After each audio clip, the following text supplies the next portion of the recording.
үгээр хэлэх арга байхгүй. Айхтар зүйл харлаа. Энэ бол төвчшгөл байхгүй. Хариг сэцгээ энэ бол зүгээр л ердийн баг байсан л асуудал шүү дээ.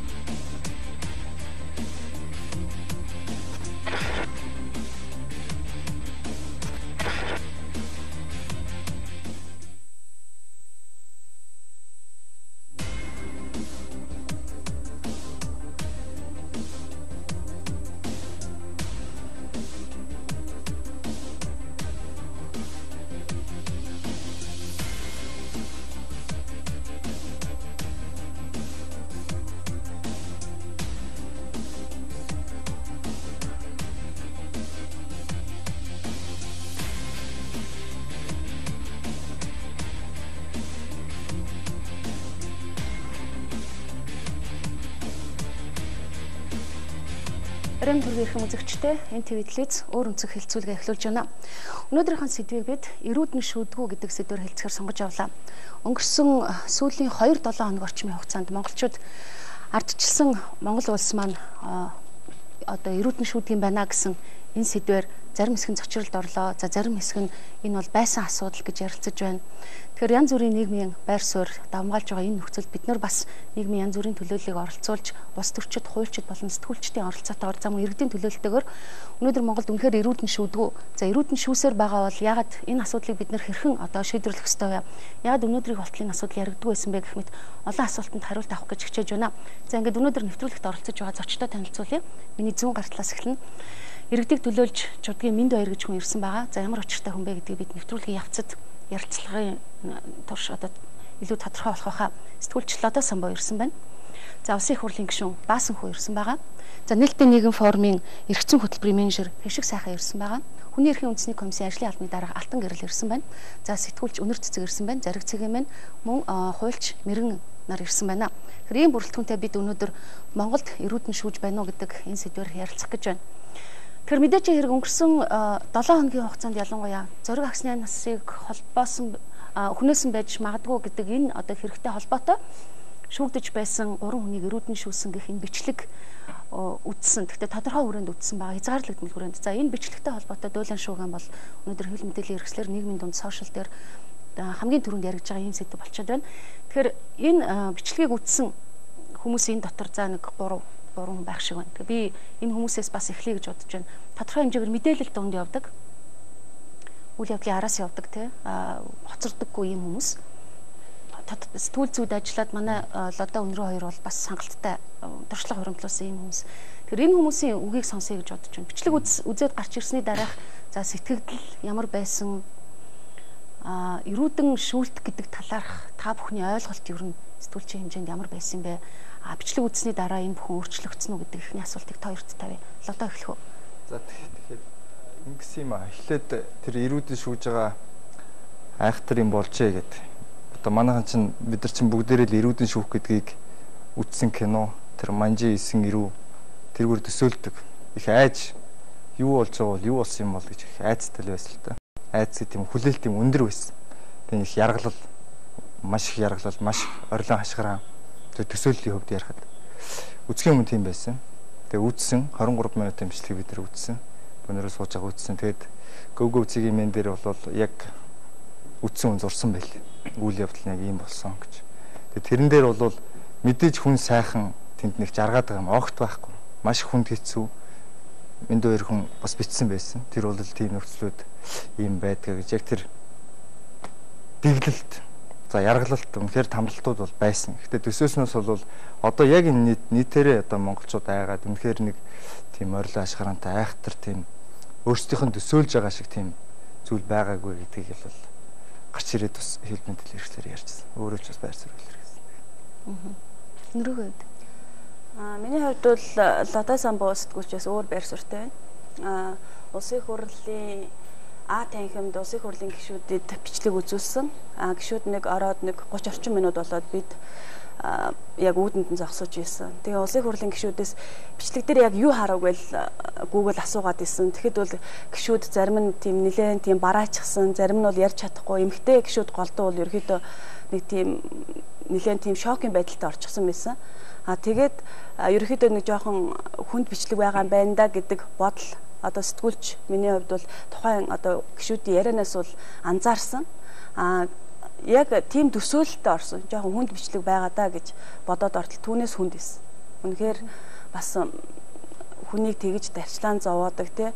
Хүмүүс цус үзээгүй, цус гараагүй юм чинь энэ бол эрүүдэн шүүл биш ээ гэдэг юм уу? Энэ юу сүртэй юм бэ гэдэг цуснаас аимшигтай тийм яргалал тийм залхаан цээрлүүлэлт байсан.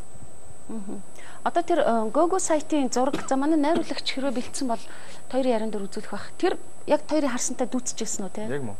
Яг маа. Одоо нөгөө нэг юм хаашаа юм жижигхэн зөөрлөх юм бол нэг цонхгүй, хаалгагүй тийм агааржуулагчгүй. Тий. Тэгээ нэг хоёр юм бандан тавьчихсан. Голдоо нэг алхмын зайтай. Тэгээ нэг төмпөн тавьчихсан. Тэндээ би застдаг. Ингээл тэр өрөөнд л тэр хүнийг 6 өдөр шинэ унтуулахгүй л тэгэлж байгаа юм л да. Юмыг яаж мэдхүүгээ асууж байгаа шүү. Тэр бичлэгэн дээр хүмүүс бол яг мөн байс танигдахуйц байсан тий. Танигдахуйц, маш танигдахуйц. Дууны хувьд бол жоохон бараактай байсан. Наан нь нөгөө хадамлаар ингээд бичсэн. Тэгээд тагнуулын ерхий газрын ажилтан нь одоо яг ингэж байгаа хэсэг нь тэгж байгаа хэсэг нь гэдэг нэг тодруулахтай ойлгогдохоор тэр дотор содном даржа чимгээ за хоригдл и Амгалан Баатар нэг шүүхийн шийдвэрийн ажилтан Б гэдэг хүмүүс бол яг ийм царайгаар харагдгаар танигдахаар байсан. Яриан тод сонсогдохоор. За одоо энэ бичлэгч нууц баг биш болчлоо доо тийм ээ.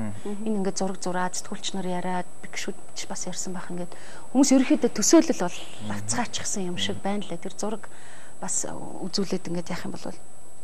За New Dörж сайд манай уул зүйн сайд бас энэ бичлэг үзэж гарч ирээд бас за мэдээж энэ бичлэгийн асуудлыг үзэж гарч ирээд биш. Энэ дөр цайд бол харцангуй өмнө үзсэн мэдээлэлтэй араас нь явсан юм байна. Агтаа бичлэгийн талаарх сэтгэлээ хууль зүйн сайдын хувьд дараах байдлаар одоо илэрхийлсэн гэх юм уу? Энийг үзээд тэгээд иргэд ярьцлага өргөжлүүлээ. Аргэнээс. Тэр чимгээгийн аргэнээс. Монгол улсын хууль зүйн дотоод хэргийн сайдын хувьд уучлалт гуйж байна.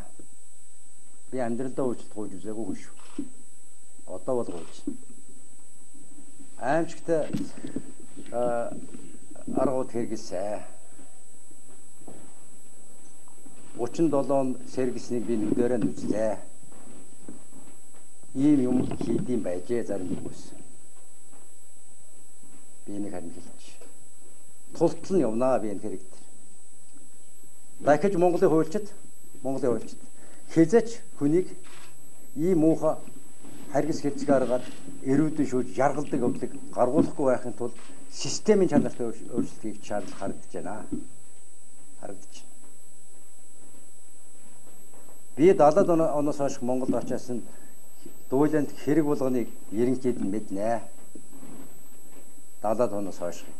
Тэр 37 оныг би мэдэхгүй, 60 50 оныг би мэдэхгүй. Би ийм аимшигтай юм үзээгүй. Сонсоогүй.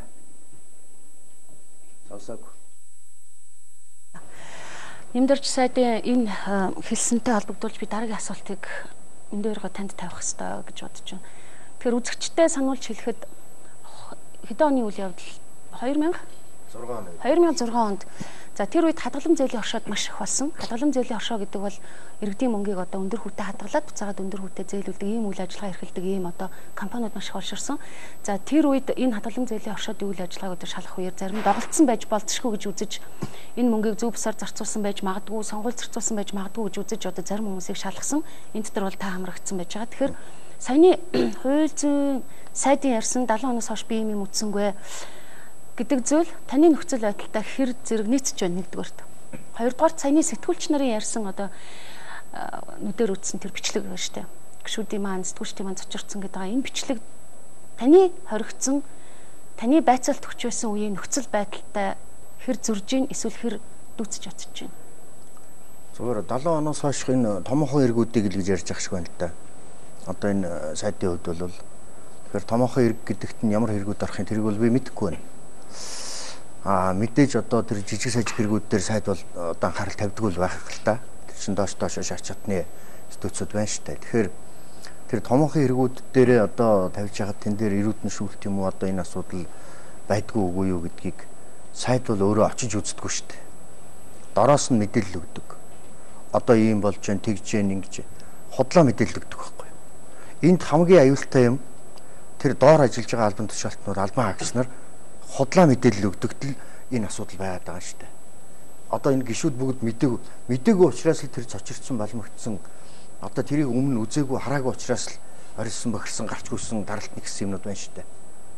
Тэгэхээр энэ хамгийн аюул нь тэр хүмүүс өөрөө гүйж очиж тэнд одоо оролцож эн чинь нэгдүгээр хоёрдугаар мөрдөн байцаалтын одоо эргэн байцаал шийдэх ажиллагаанд одоо хөндлөнгөөс оролцохыг хоригдсон байдаг. Энэ бол маш муу байхгүй юу? Иймэрхүү явдлуудыг өөрөөр хэлбэл хаадаг. Нуудаг гэсэн үг. Орох боломжгүй тэр лөө хэн юу яаж байгаа бүү мэд. Гин буруу одоо шүүхэр тогтоогдог байхад гин буруутны одоо гин буруутаа тооцохгүй гэж байгаа шүү дээ. Тэгэхээр 70-аад оноос хойш гарсан тэр том хэрэгүүд дотор энэ хоршооны хэрэг явдаггүй явдаг. А хоршооны хэргийн тухайд бол одоо энэ нямдар сайд бол тэр үед байгаагүй. Одоо иргэд сайд байсан.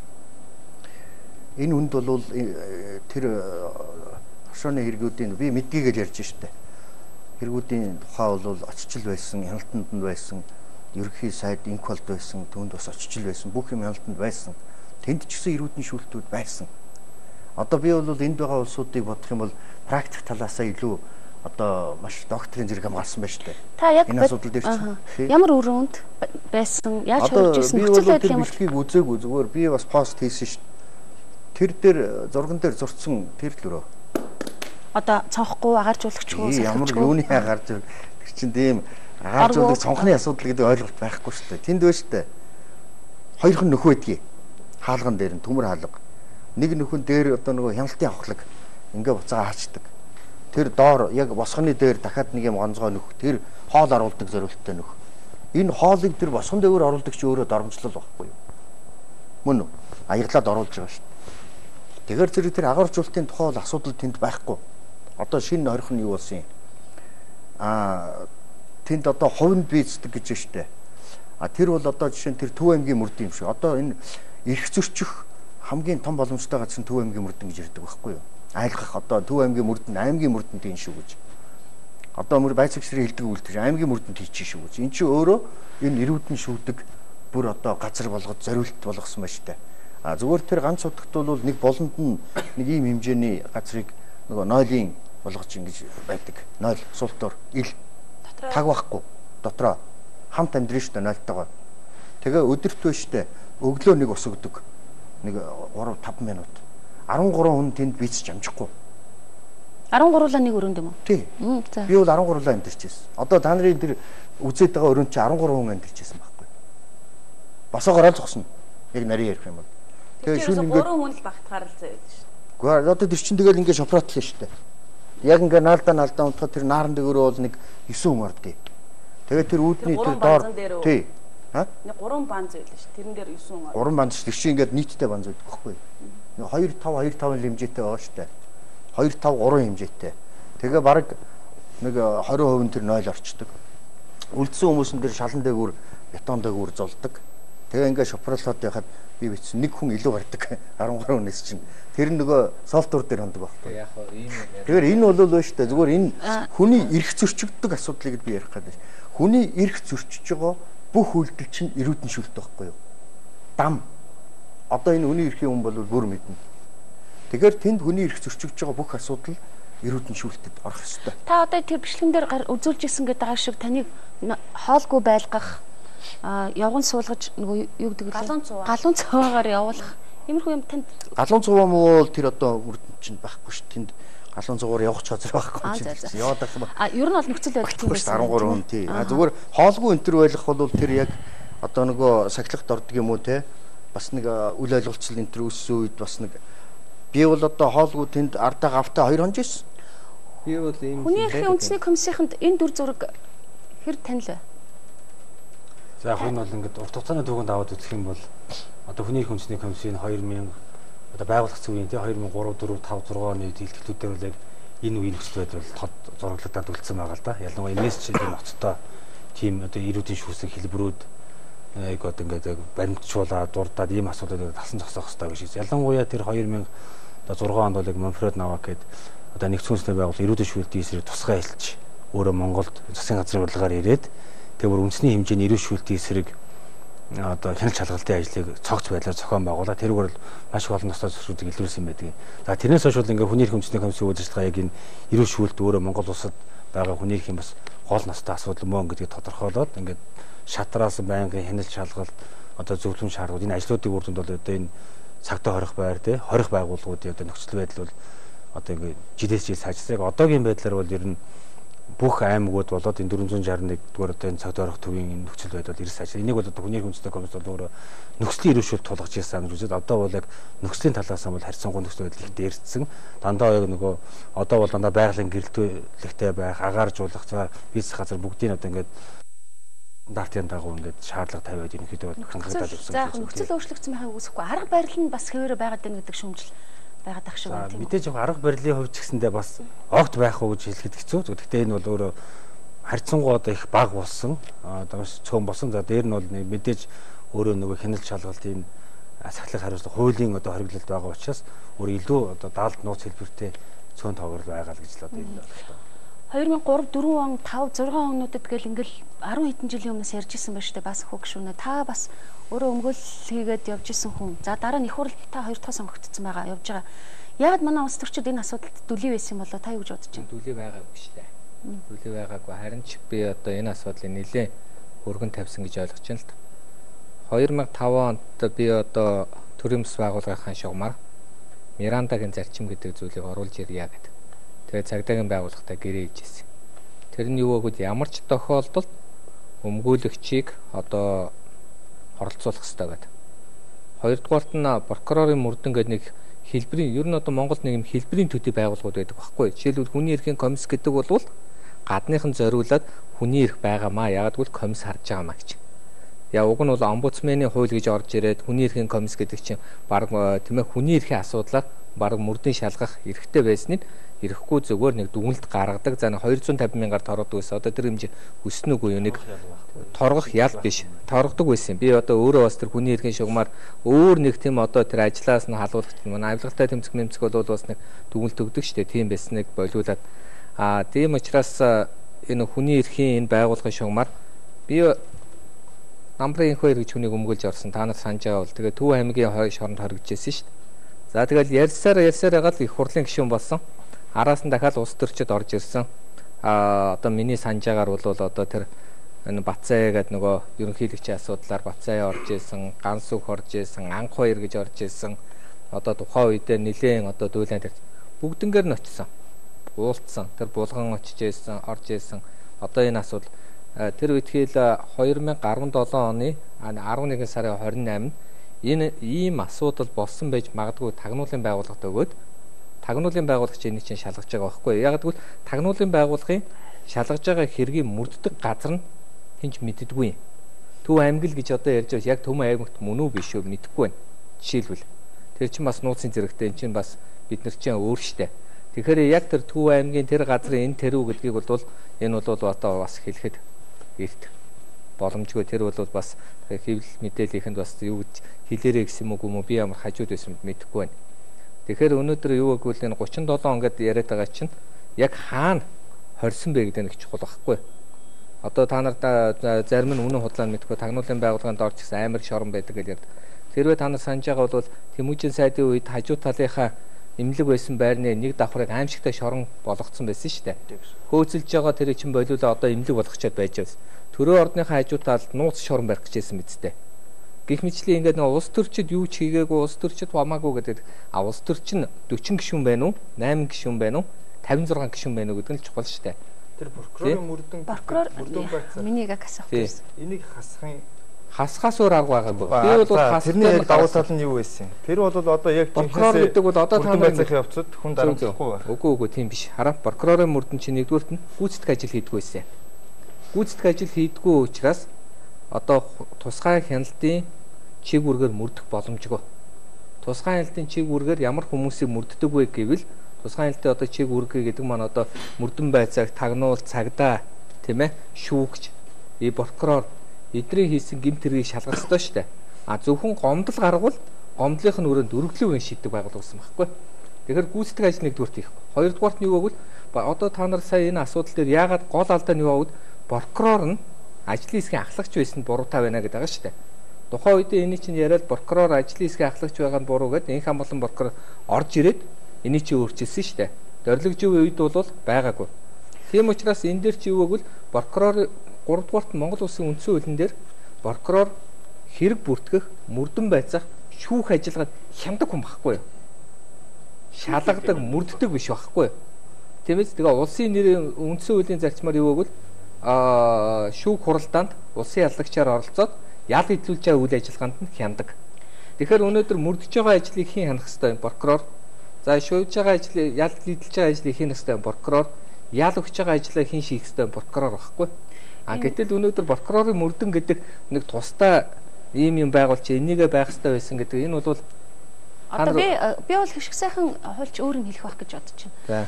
Эрүүдэн шүүсийн эсхийг шалгадаг заавал тогтоодог байгууллага бид нар байгуулах ёстой. Яг бол бид нар олон улсын конвенцэд нэгдсэн үүрэг хүлээсэн. Тэр байгууллага хүсэл зориг та нарт байхгүй байгаа юм шүү. Хишг сайхан энэ дээр юу? Гадны улс орнууд бол бие бинийгээ одоо юу гэдгийг та хуулийн байгууллагууд нь бие биендээ хяналт тавиад дотоод хяналтын ажиллагаагаараа хянаад гаргаж ирээ явдаг ийм л хуультай шүү дээ.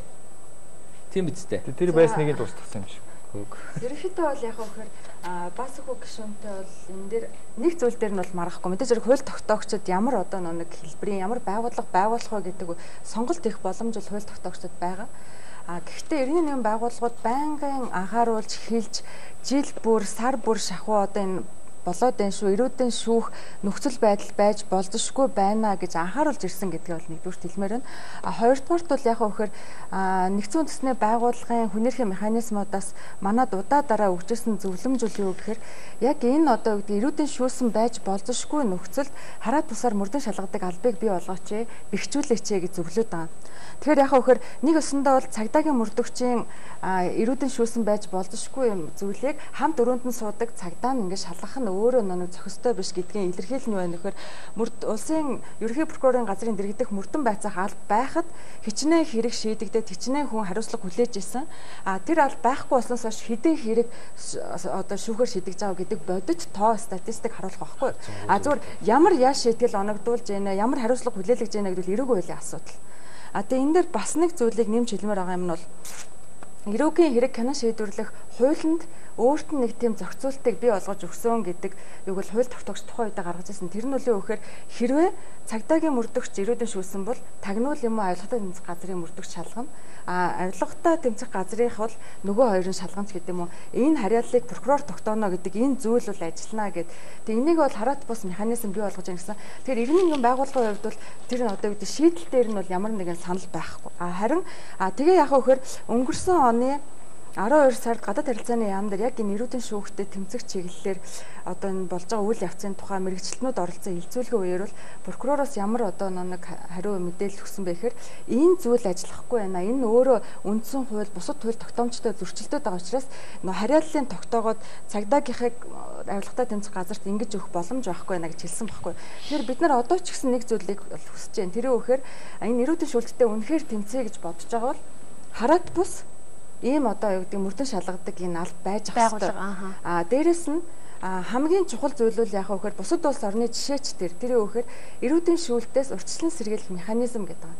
Монгол улс эрүүдэн шүүхийн эсрэг конвенцийн нэмэлт протоколд 2015 оны 2 сард нэгдээд орчихсон.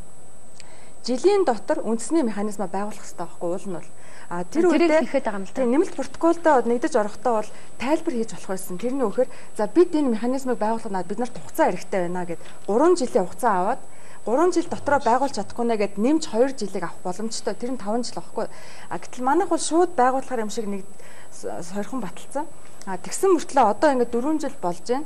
Үндсэндээ бол яг өөхөр нэг 2-3 жилийн өмнөөс бол энэ одоо нэгжийг хүнэрхэн үндэсний комиссийн дэргэд байгуулъя гэдэг юм яригадаад яваад гисэн. Гисэн хэдэж одоо хүртэл энэ одоо юу гэдгийг юу байгуулагдаагүй. Тэгээ яг одоо бол хууль зүйн дотоод хэргийн яамны дэргэд ажлын хэсэг бол яг энэ хүнэрхэн үндэсний комиссийн тухай хууль дээр ажиллаж байгаа. Хүнэрх үндэсний комиссийн тухай хууль дээр ажиллахдаа яг энэ нэрүүдэн шүүх одоо урьдчилан сэргийлэх механизмыг нэг гишүүнтэйгээр байгуулахаар гэдэг нэг төсөл явж байгаа. Тэгээ тэнд бол бид нар бас саналаа хэлээ явж байна. Тэгээ энэ дэр хамгийн гол зүйл нь бол яг хөхөр энэ алд нэгдүгээр тараат тус байх хэвээр. Энэ алд хэдий хүссэн цагтаа хаач хамаагүй нэвтэрч явах хэвээр. Цагдаа хорих байна уу, албатан садуулах төв байна уу, хорих байна уу, сэтгцэн эмнэлэг байна уу, ахмад хүүхдийн асрамжийн газар байна уу? Ийм байгууллага шаардлагатай гэдэг манай хуульчд бол ойлгохын цагуур ойлгож байгаа байх л ялангуяа хууль тогтоогчд маань мэргэн хуульчаас асуумаар байна. Энэ хуулинд нэг цагдаа хорих байранд гүйцэтгэх ажиллагаа явуулж болохгүй гэдэг нэг заалт байсныг манийхан олон хуулиуд аваа ицсэн юм шиг байна тийм үү? 16 онд баасан хөө гишүүний талаар мэдж байгаа бах. Тэгээд одоо өнөөдөр нөгөө тэрэн дээрээ ингээд бүгд ингээд зочиртцоогоод тэрийг баг мэдэж батлсан уу, мэдэхгүй батлсан уу? Тэгэхээр энэ хуулийн заалт нь байж исэн бол ямар хэрэгтэй байсан бэ? Ер нь бол бусад одоо иргэдийн адил мэдээлэлтэй л байгаа шүү дээ би. Тэгэхээр ингээд зарим хүмүүс тохиолдолд бол зарим сэтгүүлч, зарим хувь үлдсэн хүмүүс нь бол энэ бол эрдийн байдгал зүйл байсан шүү дээ. Тийм сүртэй юм алга гэж ярьж байна. Зарим нь бол үнэхээр зочирдмоор хүнд байсан, миний үед энэс ч хэцүү байсан гэдэг зүйл бол ярьж байна. Гэтэ нэгэнт бол манайх ардчилсан хүмүүнлэг иргэний нийгмийг л зогслоох гэж байгаа юм бол энэ их вэ нүү, бага вэ нүү ямар ч хамаа байхгүй. Эрүүдэн шүүх явдал ерөөсөө л байж болохгүй. 1984 онд Нью-Йоркийн эрүүдэн шүүхийн эсрэг, хүнтэй хүнлэг бос харьцахын эсрэг, хүний нэр төрөд оромжлохын эсрэг конвенцэд бол нэгдэн орсон. Түүний нэмэлтийг бол манайх бас сойрхон баталсан. Тэр конвенцэд ямар зүйлийг хуулиараа зохицуулсан байх шаардлагатай, ямар байгууллага байх шаардлагатай, яаж арга хэмжээ авах ёстой гэдгийг нь бол бүгдийг заагаад өгсөн байдаг.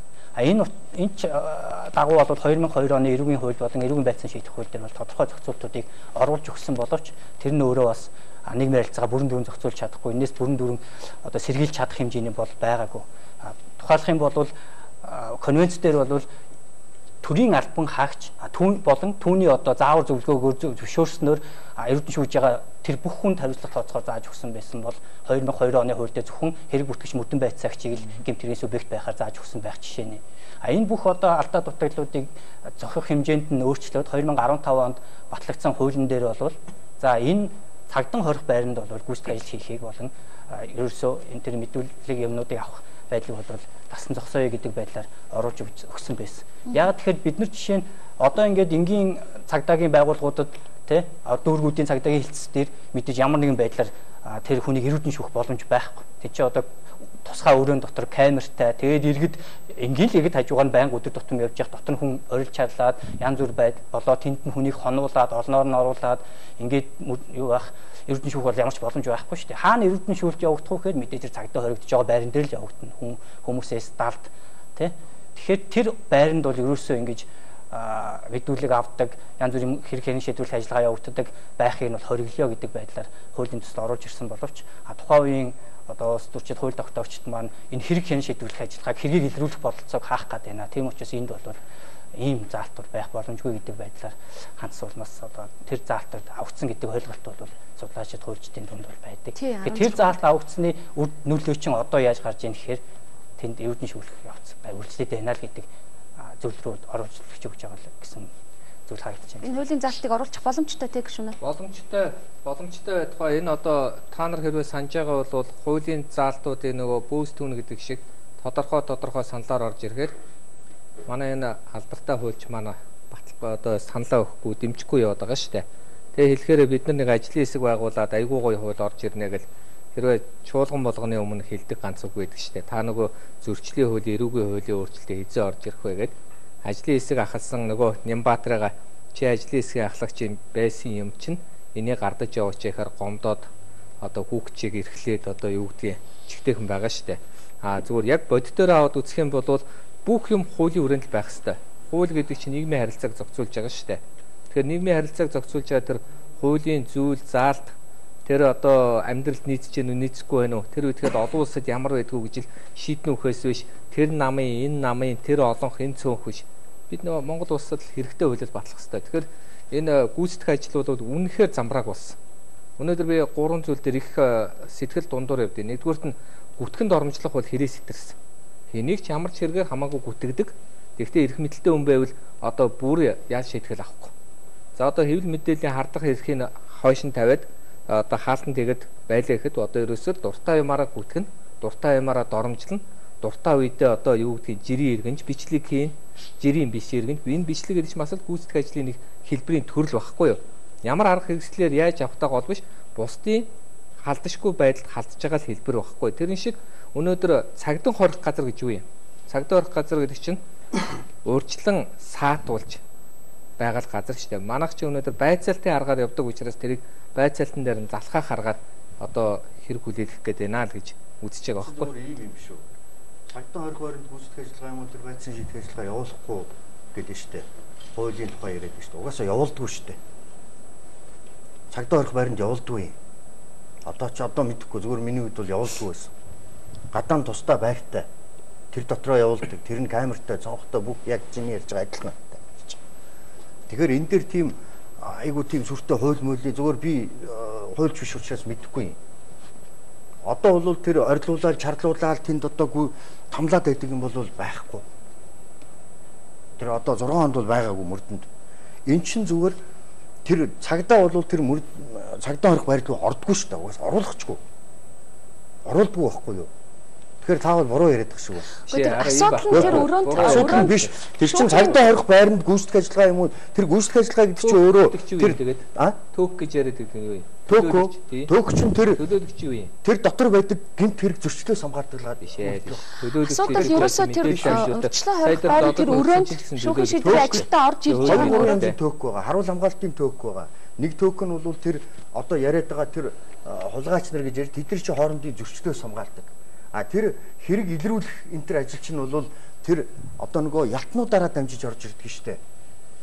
Тэр хүлээж авдаг, буцааж гаргадаг тийм үү. Уул нь бол эрүүдийн шүлжтэй ингээд тэмцэх ажилд бас манай улс нэг жоохон өөрчлөлт хийж байгаа ш. Нэг өөрчлөлт юу гэхээр цагдаа хорих байрны одоо цагдаад байсныг салгаад шүүхийн шийдвэрт өгсөн байхгүй юу. Нэг өсөндөө бол мөрдөн шалгах ажил хийж байгаа хүмүүс нь тустай гараад энд одоо ингээд шүүхийн шийдвэр гүйцэтгэх байгууллага бол тэр хүнийг тэр цагт нь ерөөсөө юу агаад одоо мэдүүлэг өгөхгүй гараад буцаад орж ирэхэд хүртэл биеийн үзлэг хийж авах хэрэгтэй байхгүй. Тэнд зодуулсан яасан энэ тэнд шарах сорив байна уугүй юу гэж тийм ингээд байж ах хэрэгтэй. Тэгэхээр энэ бол яг хөр юу тэгвэл сая зүгээр би бол үндэ үзээгүй боловч олон зураг мургаар ингээ харахаар бол тэнд бол юм харагдаад авах юу гэхээр тэнд яагаад онц хүнд гэмт хэрэгтэн тэнд орцсон байсан. Тэнд яагаад нэг хэргийн 2 хүн байгаа. Угаасаа хуулиар хоригдсон. Яг үнэ. Энийг бол хуулийн байгууллага эмэгтэй тэрийг хэлээд байгаа хоригдж байгаа камерт эрэгтэй хүн орж ирж байгаа. Энэ чинь өөрөө асуу. Яг энэ чинь нөөштэй тэр чөлөөтэй сэлгүүцэл явж идэв юм шиг. Байж байгаа цагдаа хорих байранд тэр хүний эрх зөрчиж байгаа асуудалд албаныхан өөрсдөө оролцоод ирэхээр эрүүдэн шүүлт болчихж байгаа юм. Мөн үү? Үгүй. Эрүүдэн шүүлт гэдэг маань юу гэхээр штэ. Одоо шил мөрдөгч содном дарж байгаа хэргийг хүлээлэг Амгаланбаатар даалгавар өгөөд тэр процесс тэгэхээр би Амгаланбаатар тэнд энэ шүүхийн шийдвэрийн нүгүүгээр орохгүй. Тогтоох хэрэгтэй яг үнэ. Тэгэхээр тэр албаныхан оролцоод ирэхээр эрүүдэн шүүлт болчихж байгаа байхгүй юу? Одоо тэгтээ яг үнэндээ яг тэгэхээр одоо хардлагатай хэрэгжүүлэг хэлж байгаа. Албаныхан оролцдог чинь буруу байхгүй. Дэрийг оролцуулдаг механизм байгаад байна. Шүүх тогтоох хэрэгтэй байхгүй юу? Хин нэгэн бич тогтоох ёсгүй. Зүгээр би нэг л зүйлийг хэлж байгаа. Тэр өрөөнд яагаад өөр ингээд яг нэг хэргийн 2 хүн оруулсан. Энэ бол шүүхийн шийдвэр гүйцэтгэх байгууллага хийж болохгүй алдаа байхгүй. Нөгөөх нь эмэгтэй хүнийг камерт яагаад эрэгтэй хүн явж байгаа. Тийм. Тэр асуудал тэр цагдаа юм уу мөрдөн энэ ажиллагаа биш. Шүүхийн шийдвэр байгууллагатай л тулж ажиллах хэрэгтэй байхгүй юу? Яараа шүүхийн шийдвэр мөн үү, тагнуулна уу? Эсвэл одоо юу мэдгүй одоо шүүхийн шийдвэр гүйцэтгэх байгууллага чинь хамгаалах үүрэгтэй байж хахад яагаад тэнд тэр орцсон явж байгаа гэдэг чинь цагдаагийн асуудал биш. Шүүхийн шийдвэр гүйцэтгэх байгууллагын л асуудал байна. За ойлголоо. Би ганцхан хэлээ даа. Тэр дотор чинь тагнуул үйл ажиллагаа явуулах үгүйг шүүхийн шийдвэр хамгаалж явах л үүрэгтэй байхгүй юу? Гэтэл сайд энэ үйл ажиллагаа ялгаатай гол тусдаа хуультай. Прокурорын орлогч хоёр хийсэн гэд мэдэгдчихсэн тийм ээ. Дараа нь энийг гараад би ганцхан зүйл хэлэх гээд нь шүү дээ. Харсан үйл явдлаар одоо энэ хоёр сэтгүүлчийн хэлж харуулууд нэг 5 хүний үйл явдал харж байна зөв үү? Үгүй би бас үзсэн бас тайлбарсан шүү дээ. 5 хүн орсон гэдгээ бид нар бүгдээрээ ярьчлаа шүү дээ. Тэр зураг дээр нэг 5 хүний үйл явдал зөв үү? Тэгээ би тэн дээр ганцхан зүйл хэлж байгаа байхгүй юу? Энэ 5 хүнийг зохион байгуулж оруулсан уу, үүрэг даалгавар өгсөн үү, тийшээ мэдээ хаалгуудыг онгойлгож байгаа бас нэг төрийн албаа гэж байгаа шүү дээ. Хаалгын онгойлгодог, хаалгын төвчдөг, дараа нь гардаг тий явдаг. Энэ болгоны чинь хуулийн байгууллага тогтооно. Хуулийн байгууллага шалгаж тогтоох ёстой. Буруутай байвал тэр нь дээрээсээ доошо бүх хүн хариуцлага өргөстэй. Тэр нь тагнуулын дарга нь уу, эсвэл прокурорын дарга нь уу одоо юу байдгийг тэрийг бол урьдчилан таах боломжгүй. Одоо зүгээр харагдж байгаа байдлаар өнөөдөр энэ эрүүдийн шүүлт мөн үү биш үү гэдгийг ярихаасаа өмнө бид нар эрүүдийн шүүлт байх ёстой ёсгүй эргэцэн орчин ямар байгаа л гэж ярих гэж би сууж яана гэж ойлгоод байгаа шүү. Тэрүүний нэг хуулийн ялгаа гарсан. Одоо нэг хоёр хууль яриад байна шүү дээ. Нэг нямд орчин хууль эргүүл, нэг хүмүүжингийн эргүүл гэж байж байгаа тийм. Өмнөх хуулийн дээр бол ингэсэн байхгүй тэр хэрэг бүртгэгч мөрдөн байцаагч нь өөрөө эрүүдийн шүүлт хийсэн бол тэр гэмтэрх тооцогдно гэж. Өөрөөр хэлбэл бусад нь тэр хуулинд бичигдээгүй байгаа. Тийм үү? Сайд бай тийм үү бусад өөр хэн байдгийг хүмүүс ингээд хэрвээ нөлөөлөл үзүүлсэн бол гэсэн залт байхгүй. А шин дээрээ болохоор Тэмүүжийн сайдын тэр эрэг хуулийн дээр яасан гэхээр төрийн албаа агч ингээд англиад өгсөн. Хинч байсан нөлөөллөө оруулаад ингээд ямар нэг байдлаар дарамт үүсгээд эрүүдний шүүлт хийх юм бол энэ өөрөө гэмт хэрэгж тооцдог болгосон. Өөрөөр хэлэх юм бол тэр нөлөөлөх хүмүүсийг одоо хариуцлагажуулах илүү дэлгэрэнгүй зааж өгсөн сүүлийн үед. Эрүүдийн шүүлтийн конвенцээр ямар байдаг вэ гэвэл даалгавар яаж өгөх нь хамаагүй. Тэр даалгаврыг ингээд үүссэн байгаа нөхцөл байдал нь юу вэ гэхээр одоо энэ нөгөө нэг сая өрөөнд нь орж ирээд дарамтлаад байна гэж штэ. Энэ өөрөө бичлэг нь 16 он. А сүүл шинэ хуульчин бол 17 онд батлагдсан. 17 оноос эхлээд хэрэгжин 9 сарын 1-ээс баха. 7 сарын 1-ээс тий. Тэгэхээр чин одоо нөгөө нэг хүмүүст яг эрүүдэн шүүгдсэн юм уу гэхээр нөгөө орж ирээд байгаа нөхдүүд нөгөө нэг арга хэмжээ аваад байгаа дарамтлаад байгаа нөхдүүд шүү дээ. Ял завших магадaltaй. Ял завших магадaltaй. Тий. За яг ингээд зогсъё. Хэлцүүлэг маань 40 минут өнгөрсөн байна гэснээсээ хойш тэгээд бид нар нэг хэсэг хором зар сурталчилгааны дараа эргээд уулзцай сувга битгий солиороо бид нар өнөөдөр Монголд эрүүдэн шүүдгүү гэдэг сэдвээр хуульчтай сэтгүүлчтэй зам эрүүдийн төлөөлөгчтэй ярилцж байгаа.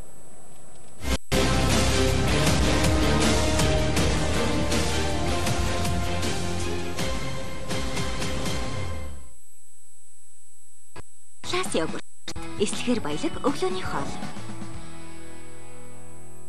Гүзээлцэн нэрс чимсний чанартай үлзий уйлсан тараг.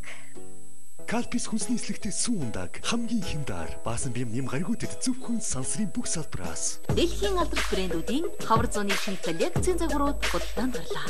Улсын дэлгүүр 1-4 давхар. Жокей кофе урам зоригийг сэргээж хүч чадлыг сэлбэн өөрийгөө болон бусдыг эрч хүчээр цэнэгэл. Жокей ажлын эрч хүч. Брэндүүд битгий задлаа. Гэр ахуйн 1000 нэр төрлийн бараа 80% хямдарч эзэгтэй нарыг шууруулж байна. Улсын их дэлгүүр болон United их дэлгүүрийн 2 давхар.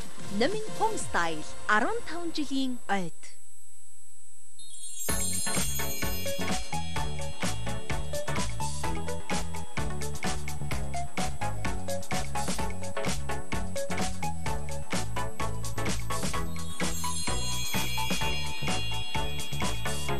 Kinder Surprise.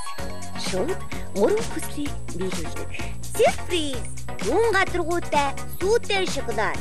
Таглам. Kinder Surprise үргэлж аз жаргал бэлгэлдэг. Бат бүх зүйлийг бий болгоход багагүй хугацаа шаардагдана. Элэгдэж гэмтсэн үеийг эмчлэхэд сараас илүү ч хугацаа шаардна. Терафлексийг хэрэглээд үз. Терафлексийн эдвэхтэй бүрдэл хэсгүүд нь үений эдийн нөхөн төржилтийг өөрийнх нь жамаар эдвэхжүүлнэ. Терафлексийг 3 сарын турш тогтмол зөв хэрэглэснээр үений хэвийн хөдөлгөөнийг эргэн сэргээнэ. Нөхөн сэргээ чадсан уу? Терафлекс эмчилгээний үргэлжлэх хугацаа 3 сар. Нөхөн сэргээхэд хугацаа шаардагдана. Bayer. Америкийн алдарт Skechers брэнд агуулга чөлөөлөх хямдралаа ердөө 9 хоног зарлаж байна. Та нэгийг авбал 30%, хоёрыг авбал 40%, гурвыг авбал 50% хямдруулан авах боломжтой. Улаанбаатар их дэлгүүрийн 3 дагуурт Skechers.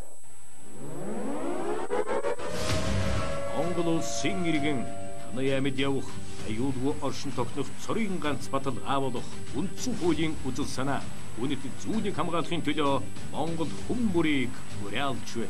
Иргэдийн сонголтыг үйл бусаар дөрвөлдсөн 60 тэрбумын эсрэг баялаг бүтээгч иргэн таны боломжийг хулгайсан жидүүчдийн эсрэг шүүх хуулийн засаглал үндсэн хуулинд дараа гар дүрвчдийн эсрэг Шанхай хамтын ажиллагааны байгууллагад их орноо худалдагчдын эсрэг 2019 оны 4 байр сарын 5-ны өдөр эсэлийн төв талбайд бүх нийтийн эсэргүүцлийн жагсаал нэгдэцгээе. Ардын Японд Sakura цэцэрлэг цагаар PSP, Sony, Panasonic, Sharp, Toshiba зэрэг Япон брэндүүд онцгой хямдралаа. Хөдөлгөөн авалтын үнэнгээс хамаарч шүүс шахагч, голигч, савны ком зэрэг олон бэлгнээс сонгон аваарай. Зөвхөн PSP. NCD Group ногоон барилгын технологиор тулгуурлан Итали, Монгол архитекторуудын хамтаар Монголын хамгийн том хаусны хотхоныг бүтээн байгуулж байна. Өрн дорны ард түмэн ойрт нь хөрлөж, байгаль дээлтэй гоёмсог ордны үүдийг монголчуудад нээх гэж байна. Хаан шинэлэг зүйл гэрэлтэн тэнд урлаг зэгцэлж байдаг. Хүмүүс өөрийнхөө амьдралыг урлаг дотор байлгуул илүү аз жаргалтай. Экстенд байгалийн шилтгэнийг санал болгож байна. Та урлаг дотор аз жаргалтай амьдрахыг хүсэж байгаа лавтай. Да Винчи таны хүрч байна. Морлогт бенвенуто. Дорн дэх урнын гэлба. Casa da Vinci хотхон. Намын электрониксоос Samsung брендийн угаалгын машиныг хямдралтай үнээр худалдаж аваад тоос сурагч бэлгэнд авно. 2019 оны 3 дугаар сарын 29-ноос 4 дугаар сарын 11-ний дуустал. Намын электроникс. Та аялмаар байна уу? Тэгвэл та шилбэл бодонгоос бодонгаа аваад цуглаанд оролцож хосоороо гадаад аялах эрхийн эзэн болоорой. Бүх зардлыг нь шийдсэн.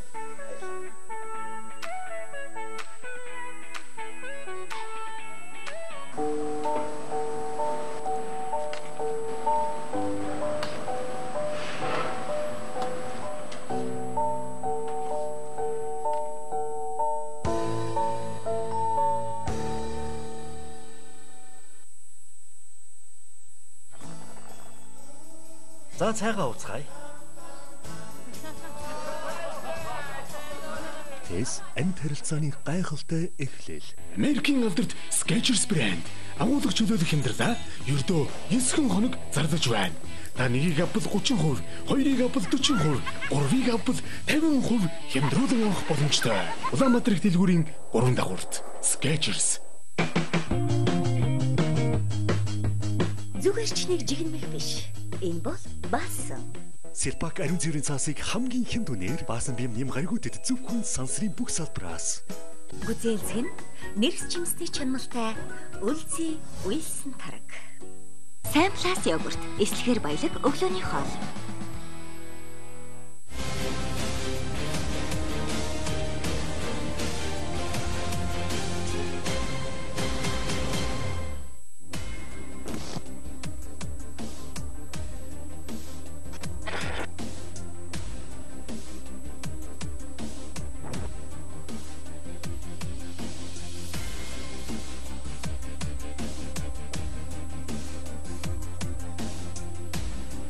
Үгээр хэлэх арга байхгүй. Айхтар зүйл харлаа. Энэ бол төвчгөл байхгүй. Харин сэтгхий энэ бол зүгээр л эрдэнэт баг байсан л асуудал шүү дээ.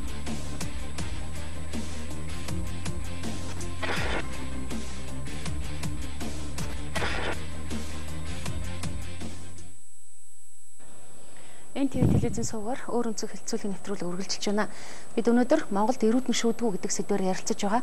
За нэвтрүүлгийн эхний хэсэгтээ бид саяхан олныг зочирдуулсан зориг агсны амнасыг хүнөөсөн байж болцшгүй гэж үзсэн 3 сэжигтэн тэй хэрхэн одоо харьцсан бэ? Тэдэнд хэрхэн хэрэг хүлээлгэхийн тулд одоо эрүү шүүлт тулгсан бэ гэдгийг харуулах ийм зорилготой бичлэгүүдээр суйрлаж бид нар өнөөдөр Монголд эрүүдэн шүүдгүү гэдэг энэ асуудлуудыг ярьсан. За сэдвээ бид үргэлжлүүлэх болно. Тэгээд үүний өмнө өнөөдөр манайд хүний эрхийн үндэсний комиссийн ажлын албаны дараа алтан гэрэл ирсэн байгаа. Тэгэхээр би алтан гэрэлд асуулт тавихын өмнө миний өөрдөр байгаа номнууд бол хүний эрхийн үндэсний комиссоос гаргасан тайлангууд. Тэгээд энэ одоо нийт нэг 18 тайлан байгаа юм билээ. Би бол өнөөдөр олж авсан нэг 14 тайлан. Тэгээд энэ хугацаанд яг сэтгүүлчээр ажиллаж байгаа хугацаанд жишээлбэл хүний эрхийн үндэсний комисстой хамтарч ажиллаж байсан. За мэдээж шүүх хуулийн байгууллагынтай хамтарч ажиллаж байсан. Яг энэ одоо цагдаа хорих байранд эрх зөрчигдлөө эрүүдэн шүүлт боллоо гэсэн энэ асуудлуудыг бол сонсч байсан тодорхой хэмжээгээр. За гэхдээ яаж энэ асуудлыг шийддэг байсан бэ гэдг нь одоо эргэж санахад үнэхээр одоо чимээгүүл өнгөрдөг байсан байна. Тэгэхээр би энэ асуултыг хүний эрхийн үндэсний комиссийн тавих гэдэг. За нэг 2 кейс уншаад энэ зүгээр ингээд таарлцсан би тайлангаа сөхөөд үцхэд таарлдж байгаа кейс шүү. Яагад гэвэл танаа энэ тайлан эрүүдэн шүүлттэй холбоотой гомдол дээр суурилсан үзлэг шалгалт хийсэн тухай маш их тайлан байдаг юм билээ. Энэ бол зөндөө тий одоо тоог нь хэлж мэдгүй. За жишээлбэл 2015 оны 14 дахь хэлтгэл дээр энэ Архангай аймагт болсон иргэм шиг байна. Хулгайн гэмт хэрэг цэжиглэгдсэн Б эм нарыг төлөөлөгч эм хэрэг хүлээлгэх зорилгоор цахилгаан бороо хоогоор зохиулж Эрдэнэ бороо хоогоор толгой шилэн үзүүнд зогсон. ажлын өрөөнд гарын булчин, цээж мөр, толгойн эсэх, цэцгэлхэн бороо хоогаар зохиулж парнаас гавлан түр саатуулах өрөөнд 6 хоног хоолгүй хорсон. Улмаар с ิจ гтэн оогийн гэрээс ирүүлсэн хоолыг өрөөнийхөө болонд тавьчихад өлсөж байна уу чи хоолоо идэх үү үннээ хэлэх үү хэмээн тарчлан зовоож эрүү шүлд тулгсан байж болцшгүй баримт цугласан гэж байна. За гэхдээ энэ хэргийг прокурор шилжүүлээд хэрэгсэхгүй болсон байна. Ингээ эргээд хууцыг эргүүлэхээр дандаа тохиолдол бичсэн байгаа шүү.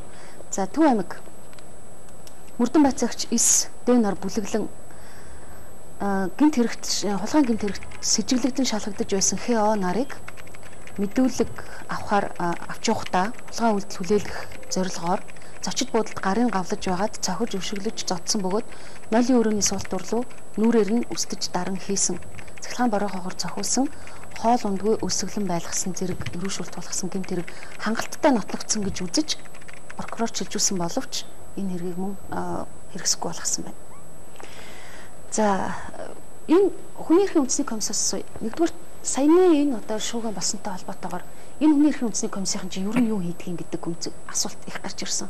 Ийм байгууллага ер нь байсан байна ч гэж зарим нь ярьж эхэллээ. Тэгэхээр хуулийн дагуу статусынхаа хувьд ямар байгууллага нэгт хоёрт миний саяны энэ уншсан эдгээр зүйлсийг гаргахын тулд хэдэн хүн ямар ажил мэргэжилтэй хүмүүс яаж ажиллаж чинь та нэг товчхон ажлын зурглалаа хэлээд өгөхгүй. За. Тэгэхээр яг хүний эрхийн үндэсний комиссийн тухай хууль 2001 онд батлагдсан хууль байгаа. За энэ хууль бол хүний эрхийн үндэсний комисс гэдэг нь Монгол улсын үндсэн хууль, бусад хууль тогтоомж, олон улсын гэрээ конвенц заасан хүний эрхийн хэрэгжилтэнд хяналт тавьж, хүний эрхийг одоо сахин хамгаалах чиг үүргэхийг хараат ус байгууллага гэж ингэж тодорхойлж өгсөн байдаг. За энэ маань одоо яг одоо хууль зүйн утгаараа юу хэлж байгаа юм бэ гэхээр одоо ингээд засаглалын 3 салаа мөчр байдаг, харилцан биеийн хяналт тавьдаг гэж бид бүгдээрээ мэднэ тийм ээ. Хууль тогтоох, гүйцэтгэх, шүүх засаглал. За хуулийг одоо тогтоож боловсруулах нь одоо за Монгол улсын хувьд улсын их хурл. За хуулийг хэрэгжүүлэх нь бол засгийн газар. Тэгэхээр бол хэрэгжүүлэх чиг үүрэг бүхий одоо энэ хэд яг энэ эрүүл шүүлтийн асуудал яриад үзэх юм бол одоо энд чинь холбогдох нь хууль сахиулах байгууллага тий. Одоо мөрдөж хэргийг одоо тодорхой шалгадаг цагдаагийн байгууллага хэрэгдэх хасаа за юмд хяналт тавьдаг прокурорын байгууллага. За тэгээд нөгөө хориг цагдах үйлчилгааг ингээ хариуцдаг шүүгчд гүйцэтгэхийн газар за хяналт тавьдаг прокурор шүүх гэдэг. Энэ бүх одод өөрө хуулиар хүлээсэн чиг үүрэг хариуцлагад байгаад байгаа юм. Өөрөөр энэний цаанаа хүний эрхийг хангаж хамгаалах үүрэг бол энэ бүх байгууллагууд өөрсдөө үндсэн зарчмаа гэдэг хуулийн дээр нь ингээд заагаад өгсөн байдаг тийм ээ. Энэ бодод угаасаа одоо бүх хууль тогтоомж өөрө хуульд нийцсэн хүний эрхийн эрхчлөлөг дээдсэн байх хэрэгтэй. За тэгэхээр яг энэ хууль заасан хэм хэмжээнд болж гинөө гэдэгт нь одоо хүний эрхийн үндэсний комисс одоо ерөнхий хяналт тавиад за болж байгаа болох байгаа зүйлийг нь илрүүлээд хэрвээ одоо үнэхээр болохгүй хүний эрхийн зөрчил байх юм бол үүнийг одоо тасан зогсоох шийдвэрлэх зорилгоор за одоо комиссийн гишүүний зөвлөмж шаардлагаж 2 эрх зүйр дагаврын баримтж гарч байна. За тэгээд тодорхой яг хууль 4 журмын хүрээнд гэдэг юм шийдэх асуудал байх юм бол яг эрх бүхий байгууллага одоо хүний эрхийн үндэсний комиссийг бол байгуулсан байгууллага улсын хурлд одоо хандаж тодорхой шийдвэр шаардлага гаргуулахаар одоо юу шийдвэр гаргаж шийдвэрлүүлэхээр одоо саналаа өгдөг юм. Энэ өөрөө таны одоо үзүүлж байгаа нь Монгол улсын хүний эрхчлөөний байдлын тарах илтгэл ингээд туссан. Тэгэхээр бол комисс одоо ингээд 2002 онд байгуулагдаад түүнээс хойш ингээд 18 удаа илтгэл тавьсан. Үүний бол одоо 13-т нь яг эрүүдийн шүүхийн асуудлаар өөрөө тусгаалсан бүлэг болгоод ингээд оруулж тэрний яг 9-т нь л яг эрүүл шүүлтийн асуудлаар анхаарч ийм асуудлыг шийдэх ёстой гэдэг зөвлөмж одоо саналуудыг улсын хурлд хөргүүлсэн байдаг. За энэ бүгд одоо мэдээж тодорхой хувьд ингээд биелээ дахиж зөвлө зөндөө гарсаад үйдэж байгаа.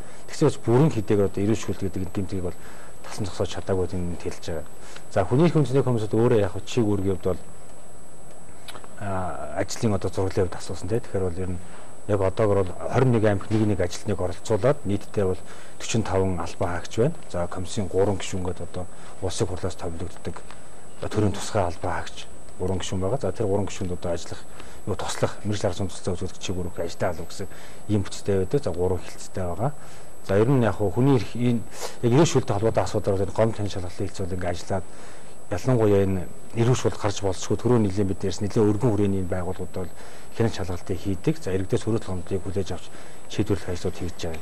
За яг энэ одоо энэ зориг агсны хэрэг гэдэг энэ хэрэгтэй холбоотой асуудлаар бас манай байгууллагын асуудлаар нэлийн ингээд шуугаад бас олон нийтэд ингээд асуудал болж байна тийм ээ. Тэгэхээр яг энэ бол өөрөө нөгөө одоо маш нууц зэрэглэлт байгаа нууцсан зэрэглэлтэйг. За миний би ч өөрөө танилцаагүй. За комиссийн гишүүд бол танилцаад явсан. За яг бидний энэ зөв ойлгож авсан байдлаар бол яг одоо энэ одоо бичлэг дээр гарч байгаа шиг яг бичлэгийг одоо тэр комиссийн дарга гишүүд үзээд яг ийм нөхцөл байна гэдэг бол одоо нэгдүгээр хараагүй гэсэн үг. Энд бол ерөнхийдөө манад ирж өөрөлдөх юмд бол өөрөө дандаа нөхцөлийн байв юу одоо мөрдөн байцаагч биш өмгөөлөгч томын уулзуулахгүй байна. Ар гэрийн эргэлт уулзалтыг зөвшөөрөхгүй байна.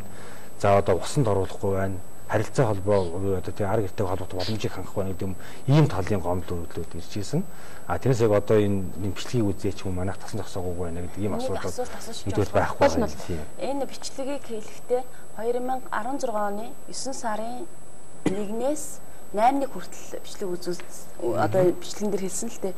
Яг тухайн үед нь Чимгээгийн ар гэрийнхнээс болоод Содном Даржигийн ар гэрийнхнээс одоо манай одоо хүүг ч юм уу те манай охиныг ингээ эрүүдний шүүгээд байна гэдэг ийм хяналтчил одоо юу гэдэг гомдлыг гаргаж ирсэн юм уу те хүний эрхийн үндэсний комиссад.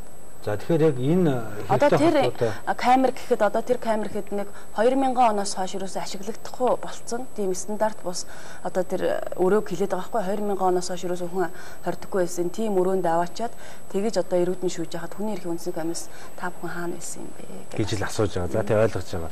Тэгэхээр яг энэ одоо зориг агсны хэрэгтэй холбоотой 5 гомдол манад ирсэн гэж би ойлгож байгаа. Гэхдээ бүгдээрээ нэг улсын машинаа зэрэглэж нэгтэй танилцаагүй. Нөхцөл байдлыг ингээд авч үзэх юм бол миний сайн хэлсэнчлэн ерөнхийдөө тийм нөхцөлийн асуудлаар ингэж хандж ийсэн. Яг тухайн үеийн цаг хугацаар бол мэдээж мөн баг. Яг тэр хүмүүс ингэж шалгагдаад одоо цагтан хоригдчихсан тийм талынх нь хугацаа нь бол мөн.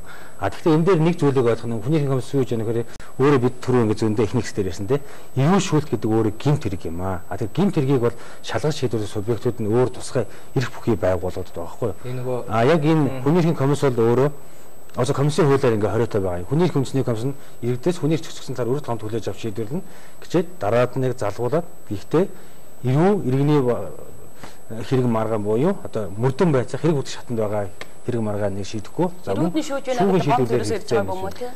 Эрүүдний шүүж байна гэдэг гомдол ирж исэн. Тэгэхээр тэрийг манайх өөрөө шалгаад одоо шууд хариуцлага тооцоод эрүүдний шүүсэн байна гэсэн байна гэж одоо тэр их хэмжээ байх гэсэн. Тэгээ энэ асуудлыг 16-нд ирж исэн гэсэн үг. Одоо хууль өрхий эрх бүхий байгууллагууд руу алан бичгээр ингээд шилжүүлээд арга хэмжээ аваачаа гэдэг ингээд явуулсан гэдэг бол одоо манай комиссаас хэвлэм агуул дээр маш тодорхой. Хүний эрхийн комиссыг банк шүүмжилдэг байхгүй юу? Ягаад гэвэл их хурл руу жил болгон ороод шийдвэр гаргуулах гэж явж байгаа үсттэй. Тэгээ ягаад та нараас ингээ янз бүрийн хуулийн саналуудаас авдаг үсттэй. Одоо жишээлбэл шийдвэрийн шийдвэр илэрхийн тухай хуулийн санал авсан. Гэтэл гадаадын хүний эрхийн байгууллага тэр хориг байгууллагын нөхцөлийг үзэх боломжгүй гэдэг одоо за хуулийн залд орж явахад тэрийг дэмжиж яана гэж танаахан за саналаа өгсөн л байгаа байхгүй юу?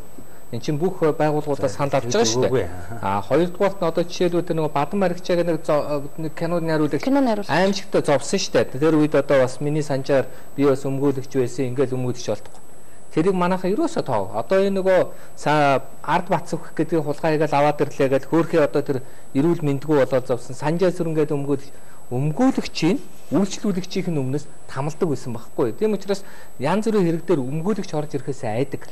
Тийм учраас өмгөөлөгч манай хууль зүйн сайд яагаад энийг ингээд анхан удаага сонсож байгаа юм шиг яг сая нийгэмд үзүүлвэ. Одоо манай энэ чи манай инквер дарагта 3 дөрж байсан. Бямд дөрж, нямд дөрж, шарв дөрж гэдэг. Шарв дөрж хажуудаа авчихсан нямд дөрж нь одоо ингээ амьдарчаа. Бямд дөржийн хүний эрхийн комиссээр сууж байгаа шүү дээ. Хоёр толгой байсан. Нэг нь сайхан бэлэг баяр цогт гэд. Тэгээ одоо нөгөөх нь одоо юу гэдгийг суу батуулд гэдэг өөрийнхөө намдаа. Тэгэл нөгөө нөхдүүд нь ингээл явж байгаа шүү дээ. Одоо энийг л бүгдээрээ сайхан өөрчлөл явмаар санагддаг байхгүй юу? Хүний эрхийн үндэсний комиссийн байгууллагыг хэн авч явж байгаа тэр нь цаашаа авч явна шүү. Би бол хууль тогтоогчтой хэлмээр байна. Үл авшаад энэ илтгэл шүү дээ. Энэ илтгэлийг уул нь бол улсын хурлын нэгдсэн чуулган сонсох хэрэгтэй байхгүй юу? Тэгээд сонсоод нөхцөл байдал ийм байна гэх юм бол хууль тогтоогчд сонсоод хуулиа өөрчлөх хэрэгтэй байхгүй юу? Энийг хуулийн байнгаараа дараагаас үг асуух. Энэ бол улсын хурлын нэгдсэн яаж сонсдог вэ? Эдгээр ямар хариу үйлдэл хамгийн сүүлийнхээ хууль байнгын ороо яхад баг хэдэн гишүүн байсан гэлээ 5-6 ерөнхийдөө бол тэн дээр 100,000 оронд оруулаагүй шүү намайг оруулсан. Гишүүн 10 нийт 18 илтгэлийн 17 дахь нь эрүүдний шүүлтийн тухай нэг ч үг өгүүлбэр оруулаагүй. Яагаад гэвэл та нар дандаа эрүүдний шүүлт ярьж орж ирэхээ одоо болооч гэж загнуулсан байгаа. Хин загнах уу? Протокол төрчид загнасан байна. Их хурлын гишүүд загнасан. Их хурлын гишүүд загнасан байна. Би тэгэхээр протоколоо аваараа протоколыг үзэж болох уу гэж хэлсэн хүний эрхийн комиссаас. Хүний эрхийн комиссийн надад ярьсан байхгүй юу? Яг энэ яран дээр ирснийх нөгөөх улс төрчид болон мэргэжлийн хүмүүсийн энэ нийгэм рүү үзүүлж байгаа хариу үйлдэл тухайн цаг үедээ ашигтай байхаар л гараад байгаа юм биш үү гэдэг дээр нэг бичлэг үзүүлээ. Та бол хүлээн зөвшөөрч байна. Нэг удаа бичиг өгөхгүй байгаа юм чинь. Одоо энэ зоргийн эргээд би ихэд 8 бичиг өгчээд байхад нөгөөдөл нэг ч бичиг өгөхгүй шүү дээ. нээлттэй болгоё. Хүний эрхийн комисс танад хүртэлх асуудал хандсан шүү дээ. Нэг бичлэг байгаа найруулагчаа. Сүүлийн гишүүдтэй. Нямдарч сайдын нэг ярьсан. Сүүл Тэвлийн баг хурал дээр ярьсан. Тэрийг үзээд эргээд үргэлжлүүлээ. Сая тэр бичлэгийг тэр бүр хаацсан хонглын өрөөг тусгай нөхдөө зохион байгуулж байгаад энэ үйл ажиллагааг зохион байгуулсан гэж. Гэхдээ тэд нар яагаад өөрсдөө тэгвэл одоо өөрсдөө ирүүдийн шүүж байгаа тэр мэдээллийг олон нийтэд хүрэхгүй байхын тулд камер зоох хэрэгтэй. Тэр бас нэг дүр сонирхолтой байралтай зүгээр таны яаж тайлбарлахаас шалтгаалж байна. Магадгүй зүгээр энэ зүйл үнэхээр үний юм бол магадгүй өнгөрсөн 20 жилийн хугацаанд та хууль зүйн салбарын сайд байсны ажлын нэг одоо дүнч гэж хэлж болох юм те. Тиймэрхүү байдлаар харагдчихээн л та. Үнэхээр юм ялзарсан байгаа юм бол. Тэгээ би бас давхар асуусан асуултнууд та. Айд хэвлэх хүн бэ чи?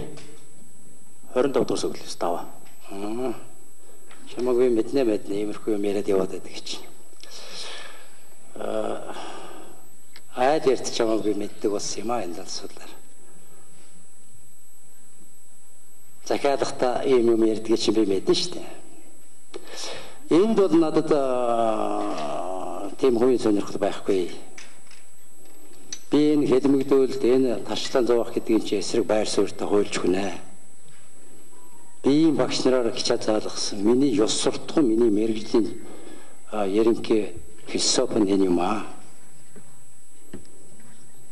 Би ямар нэгэн оноо цуглуулах гэж энэ ажлыг эхлэегүй юм аа. Бусад хүмүүс 14 оны сонгуульд ялаад албан тушаал аваад цөмөөрөө амраад явж байхад би энэ хачин өмнө талаар ярьж ихсэн юм байна. Тэр үед намайг ерөнхийлөгч болох гэж яана гэж баахан дайрсан. Би ерөнхийлөгчд нэр дэвшихгүй гэдгийг мэдхиндээ тэр мэдчихсэн шүү дээ. Дараа нь их хурлын дарга болох гэж яана юу нэг баахан ардж энэтэй холбогдуулж бичсэн. Итгэн үү байна уу? Тэр бол чиний асуудал.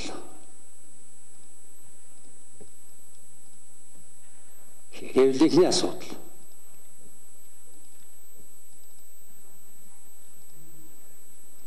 Би чамайг тагнуулдаар ирж энэ юмыг үзсэн гэдгийг ч мэд.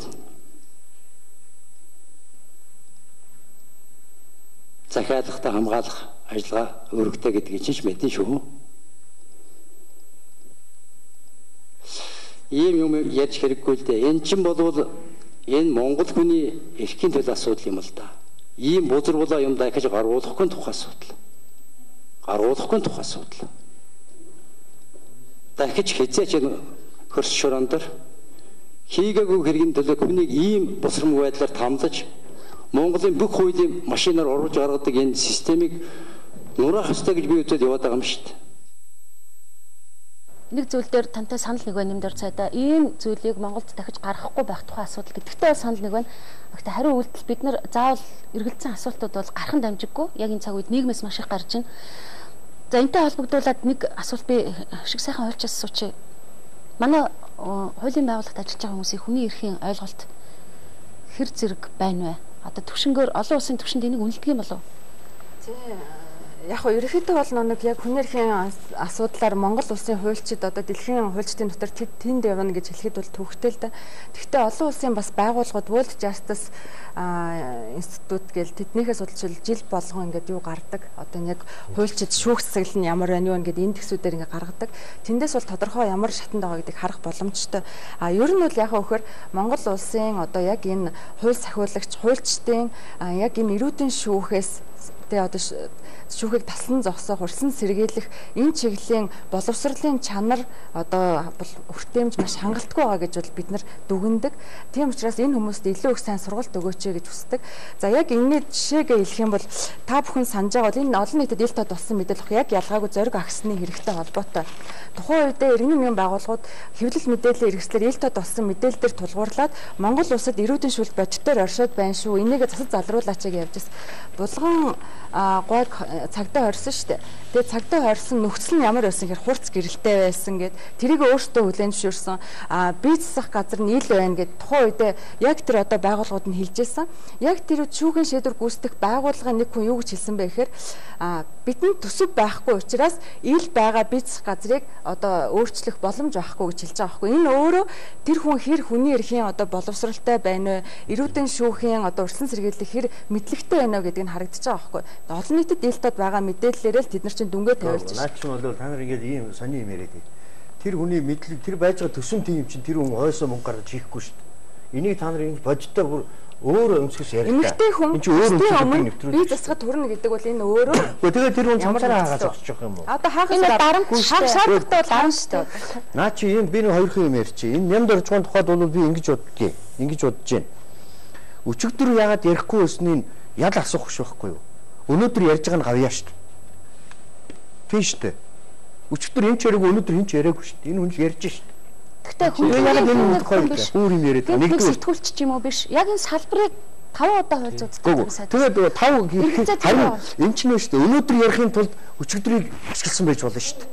Тийм үү? Өнөөдөр ярихын тулд өчигдөр одоо энэ юмнуудаа цуглаад ийм байж болно шүү дээ. Тэгэхээр өнөөдөр ял асуух биш. Нэгдсэн үндэсний байгууллага өчигдрийн ялыг асуух биш. Өнөөдрийн гавьяаг бас бодож ярих хэрэгтэй. Ер нь бол маш амар нэг одоо хин хэмбэ гэдэг бол бид нар мэдэх боломж бас мэдээлэл ял тод байдлыг болгож байна те. Би нямд орцгойг өмөрөөд байгаа. Би нямд орц сайдын тухайс яриаг үл дээ. Ерөнхийдөө яг эрүүдийн шүүлттэй тэмцэх чиглэлээр хин ямар хүсэл эрмэлзэлтэй вэ? Хэдэн онд ямар хуулийн дээр ямар өөрчлөлтийг оруулаад явж ирсэн бэ гэдэг энэ бүх юмнууд чинь тэр хүмүүс хүний эрхийн хэр одоо байлаа гэдэг мэдэх боломжтой. Тийм үний боловсрол шаардах ажил биш шүү дээ. Ерөөсөө хил байж байгаа асуудал шүү дээ. Одоо энэ үний алтан гэрэл даргуул бүр сайн мэдэн шүү дээ. Тийм биз дээ. Тэнд та нарыг юуг ингэ зодод занчиж ойлуулж орилуулахыг эрүүдэн шүүлт гэдэг юм уу? Үгүй шүү дээ. Ямар ч одоо энэ махбодын зовлонг болвол хөх дээр бол даваад гардаг байхгүй юу? Сэтгэл зүйн дайралтыг ч даваад гарна. Гэр бүлээр нь оролдоод эхлэхээр хуухан зөөлрнө.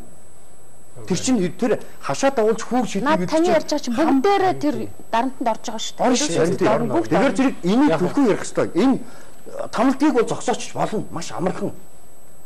Гэр бүлээр нь авчиж хориод 4 хүүхдийн годамжинд ил хамгийн том хэрэгслэл. Тийм учраас хэн нэг нь хэрэг хүлээх шаардлага гардаг байхгүй юу? Энэ дээр шил хандлагын өөрчлөлт хийх хэрэгтэй. Зөв юм. Энэ талаас нь ярих хэрэгтэй. Би бол ингэж хараа. Би өөрөө одоо яг нэг үгэлэхэд юм штэ. Шүүх засаглал гэж юу юм? Шүүх засаглал гэдэг нь шүүгч биш. Прокурор биш. Тийм ээ? Энэ бол шүүх засаглал гэдэг нь шүүгч прокурор тийм ээ? Өмгөөлөл гэдэг энэний одоо мэтгэлцээнээр л гарах ёстой штэ. Хамгийн гол нь өмгөөлөгч гэдэг хүний эрхийг одоо яг тэр нөгөө юу прокурор гэдэг юм уу те одоо прокурортойгоо эмчүүл тэнцүү байлгаж мэтгэлцээний зарчмаар шүүх хуралдааны явуулж шүүгч нь дотоод итгэлээрээ шийдэх юм бол тэр бол өнөөдөр үнэн багхгүй юу. Гэтэл манад өнөөдөр мөрдөн байцаагч гэдэг хүн хоёр нотлох баримт олж ирэх гэдэг. Нэг нь цагаатгах, нөгөөх нь харлуулах. Тэгэн гутаа хүн чи юу гэвэл улсын яллагч нь бол мөрдөн байцаагчийг хяндаг. Тэгэхээр улсын яллагч нь ялмаар айлээ харлуулдаг нотлохоо үгүй шахаад байдаг. Нөгөө хүн цагаатгах нотлохоо авах ямар сонирхол байхгүй. Тэгээ харлуулах нотлохоо нөгөө цагтаа, хугацаатай, цалинтай, цолтой учраас яа харахгүй одоо ингээд дарамтлага хийдэг. Гэтэл өмгөөлөгч нь бүх юм дуусны дараа хавцал уншин штэ. Уншаал тэгээ болохгүй байна гэдэг нэг жижүүрийн маягаар юмнууд цааш шиднэ. Хаяа мөрдөн дээр нь очи иргэн. Ирэхээр нөгөө хүн чинь нууцаар наана цаагаараа нэг цаас өгнө. Тэр цаас нь хөөрхөө одоо юу гэдгийг ингээд намайг алах гэдэг шүү, бушуухан хандаараа намайг өцөгдөр ингэж хамласан шүү гэдэг нууц захиа өгнө. За нөгөө захиаг нь дамжуулсан бол нөгөө мөрдөн байцаагч чинь юу өмгөөлөгч чинь баларна. Яагаад гэвэл айгуул хэрэгтэн бол. Манад өнөөдөр сүүлийн үед баг өмгөөлөгчийн өмгөөлөх хэрэг гарах гэдэг шүү дээ. Өмгөөлөгчнээс цайл авах юм. Одоо жишээл нэг хулгайч хүн хулгай хийчихэд мөнгө өмгөөлөгчд өгөөд нөгөө төхөрнөл өмгөөлөд явж шүү дээ. Нөгөө хутганы нөгөө тал юм шиг л нөгөө өмгөөлөгчийн буруутгаад ч явж болохоор. Түрүүн лаваа нэг юм хэлэх гэж яах шиг болсон тийм. Хүний эрхийн төлөө гэж яваад өмгөөлөгчийн эрхээ нэгдүгüрт нь тавиач. Нэмдорч сайдын бичлэгэн дээр л зүгээр нэг юмыг сануулъя гэсэн. Түрүүн Нэгдсэн үндэсний байгууллагын тусгай элч ирээд манад дүгнэлт хийгээд ингэсэн гэ тэр бол 2005 он тий 2005 онд тий. Тэгэхээр тэр бол яг Нэмдорч гэдэг хүний бас хууль зүйн сайд байсан цаг хугацаа шүү гэдгийг л үзэж байгаа. Нэмдорч байгаа бол тэгтээ мэдээд байна шүү дээ. Мэдээд байгаа байхгүй юу? Мэдээд байгаа та нар анзаарсан. 2005 онд бол сайд байсан шүү. Тий. Сайн мэдээд байгааг анзаарсан. Чамайг мэдээд байна шүү дээ. Чи тагнуул дээр очиж тэрийг унссан. Чи тэн дээр очиж тэгж ярьсан. Энэ болгоны манай хүмүүс өнөөдөр ярьдаг ажлыг тэр боломж гарсан юм шиг гэж би яриад. Ажлын хүмүүсээс мэдээлэл авдаг л хүн багхгүй юу? Тий. Тэр эн чин тухайн үед тэр үед байсан өөр сайдуудаас энийг шахахгүй яасан. Ягаад дугаа байсан даа нар гэж. Өнөөдөр дуурч байгаа хүнийг арай өөрөөр хандах ёстой гэж би ойлгодог. Энийг хэм биш шүү дээ. Та нар бол дандаа нэг юм зүгээр цаасан дээр ярьдаг. Наа чи хүний эрх яаж зөрчигдгийг бүгд эн чин практик дээр тэр олон хэлмэгдэж байгаа хүмүүсийн дунд байдаг л асуудал байхгүй юу? Тэрнээс тэр шүүхийн шийдвэр гүйцэтгэх байгууллагын ажилтнанд хүний эрх заан маань наа чин зүгээр л яг ийм замаар бол явахгүй. Хэрвээ явъя гэх юм бол байна шүү дээ. Эхлээд энэ их хурлын гишүүдэд хариуцлага тооцсон. Яагаад өнөөдөр тийм үү? Энэ их хурлч ингэдэг байхгүй. Би нэг өргөдөл өгдөг их хурлд. Хариу нэг гэж ирдгүү гэхээр манай шийдэх асуудал биш гэж ирдэг. Үгүй. Хууль өөрийнхөө баталсан хуулинд эргээд хяналт тавих эрх нь байгаа, үүрэг нь байгаа. Хуулиар оногдсон тийм биз? Улсын их хурл гэдэг та юу гэж мэдэж байна? Улсын их хурл гэдэг бол 76 гишүүнээс бүрдэнэ гэж үзлээ. Улсын их хурлын гишүүн хяналт тавьдаг, очдог, уулздаг, хуулийн төсөл санаачилдаг. Араас чинь очдог. Өнөөдөр ягаад энэ хүн болохоор 64 байгаа ч тийм тийм үү? Энэ хэдэн харилцсан гэдэг анх удаага үзчихвэл би өөрөө хяналт тавихгүй. Хяналт тавьдаг үүргээ хэрэгжүүлэхгүй байгаа чинь өөрөө бас гэмт хэрэг байхгүй эсвэл тийм үү? Хууль зүйн байнгын хороо гэж байна. Хүний эрхийн дэд хороо гэж байна. Энэ эрүүдийн шүүлттэй чинь та нар өөгшүүлж байхгүй байснараа. Ер нь бол онш тавьдаг. Ингээ өргөдөл өгөхөөр тоодгүй. Тэгэхээр манай асуудал биш. Минь дээрга ер нь энэ онш тавьдаг байгууллагуудаа л манай улс төрчид сонсоод сурчмаар юм байна. Тийм шүү дээ харин тийм. Энэ хүний эрхийн үндэсний комиссар би манай шинийг айгуу сайн мэддэг хүний эрхийн энэ бол миний тухай хоёр их хэлсэн тийм үү? Тэр бичсэн 12 онд бичсэн тийм. Минд хоёрын өрхийг тэр чинь эрүүдийн шүүлт байсан шүү дээ. Тийм үү? Тархинд хийш ахсан миний. Тэр нь өөрөө энийг сонсоод тэр нь юу гэсэн үг вэ? Тийм биз? 6 онд тийм. 12 онд би өсгөлэн зарж 1 жил хагас илүү чанга дэглэмж хорьсон. Эрүүдний шүүлт биз? Энэ залхаан зэрлүүлт. Мөн үү? Тэгээд тархинд хийш ахсан байгаа юм би хариу өгчээсгүй. Нэг ч хүн өгөөгүй. Би өөрчилж өгч. Өгөөгүй. Ярьсан. Нэг ч өгөөгүй. Баярлалаа гэд хүртэл та ярьжсэн шүү дээ. Та битгий тэгэл дээ. Гадаа та энэ гадаа нөгөө юм дээр сууж байсан. Тэнд явж байгаа таарлцсан болохоос манай дээр хохирогчтой уулзаад за энийг одоо нэвтрүүлгээр ярьж явах. Өөр асуудал. Тийм ноцгоотой ярьж. Энэ тухай одоо хамгийн яг би бол биеэрээ над эрүүдний шүүлтийг чинь хангалттай амсцсан хүн байхгүй юу? Тийм. Тэгээд харин яг хүний эрхийн 2 удаагийн илтгэлд орсон. Мөн үү? Тэгэхээр энэ дээр алав ороод ирэхээр эрүүдний шүүлт болчихж байгаа юм. Мөрдөнд 20 анги дээр болохоор залхаан зэрлүүлэлт болоо явчихж байгаа тийм үү? Тийм. Би яг өөр утга тийм. Тэгэхээр энэ дээр та нар хяналт тавьж энэ хүний өгсөн өргөдөл гомдолд зүгээр тэр шийдэх ёстой манай асуудал биш гэж шийдэх биш. Тэр баталж гаргасан хуулиндаа эргээд хяналт тавих эрх нь өгөөд үүрэг нь хуулиараа танаас байгаа. Энийг хэрэгжүүлдэггүй учраас та нар энэ эрүүдний шүүлтийг өөгшүүлдэг байхгүй эсвэл энэ чинь та нарын бас гэмт хэрэг хариуцлага тооцох шалтгаан мөн шүү дээ. Тэгээд нэг одоо шанаад ус үүнийг гарч орж ухраж судлаа даралт нь нэгсчихүүгэл ингэсэн шүү. Бид нар энэ нэвтрүүлэгт шүүхийн шийдвэр гүйцэтгэх нэг тэгээд ер нь холбогдох энийг сонсох хэвээр таны яг энэ үгийг сонсох хэвээр хариулт хэлэх хэвээр хүмүүсийг бүгдтэй холбогдсон. Уйсан тэгээд ер нь ирэх хүн байгаагүй. Яг гэвэл ингээд иргэдийн урдаас харж суугаад бас зөрөгтэй ярьчих хариулт хэлчих хүн байдгүй юм байлээ л дээ.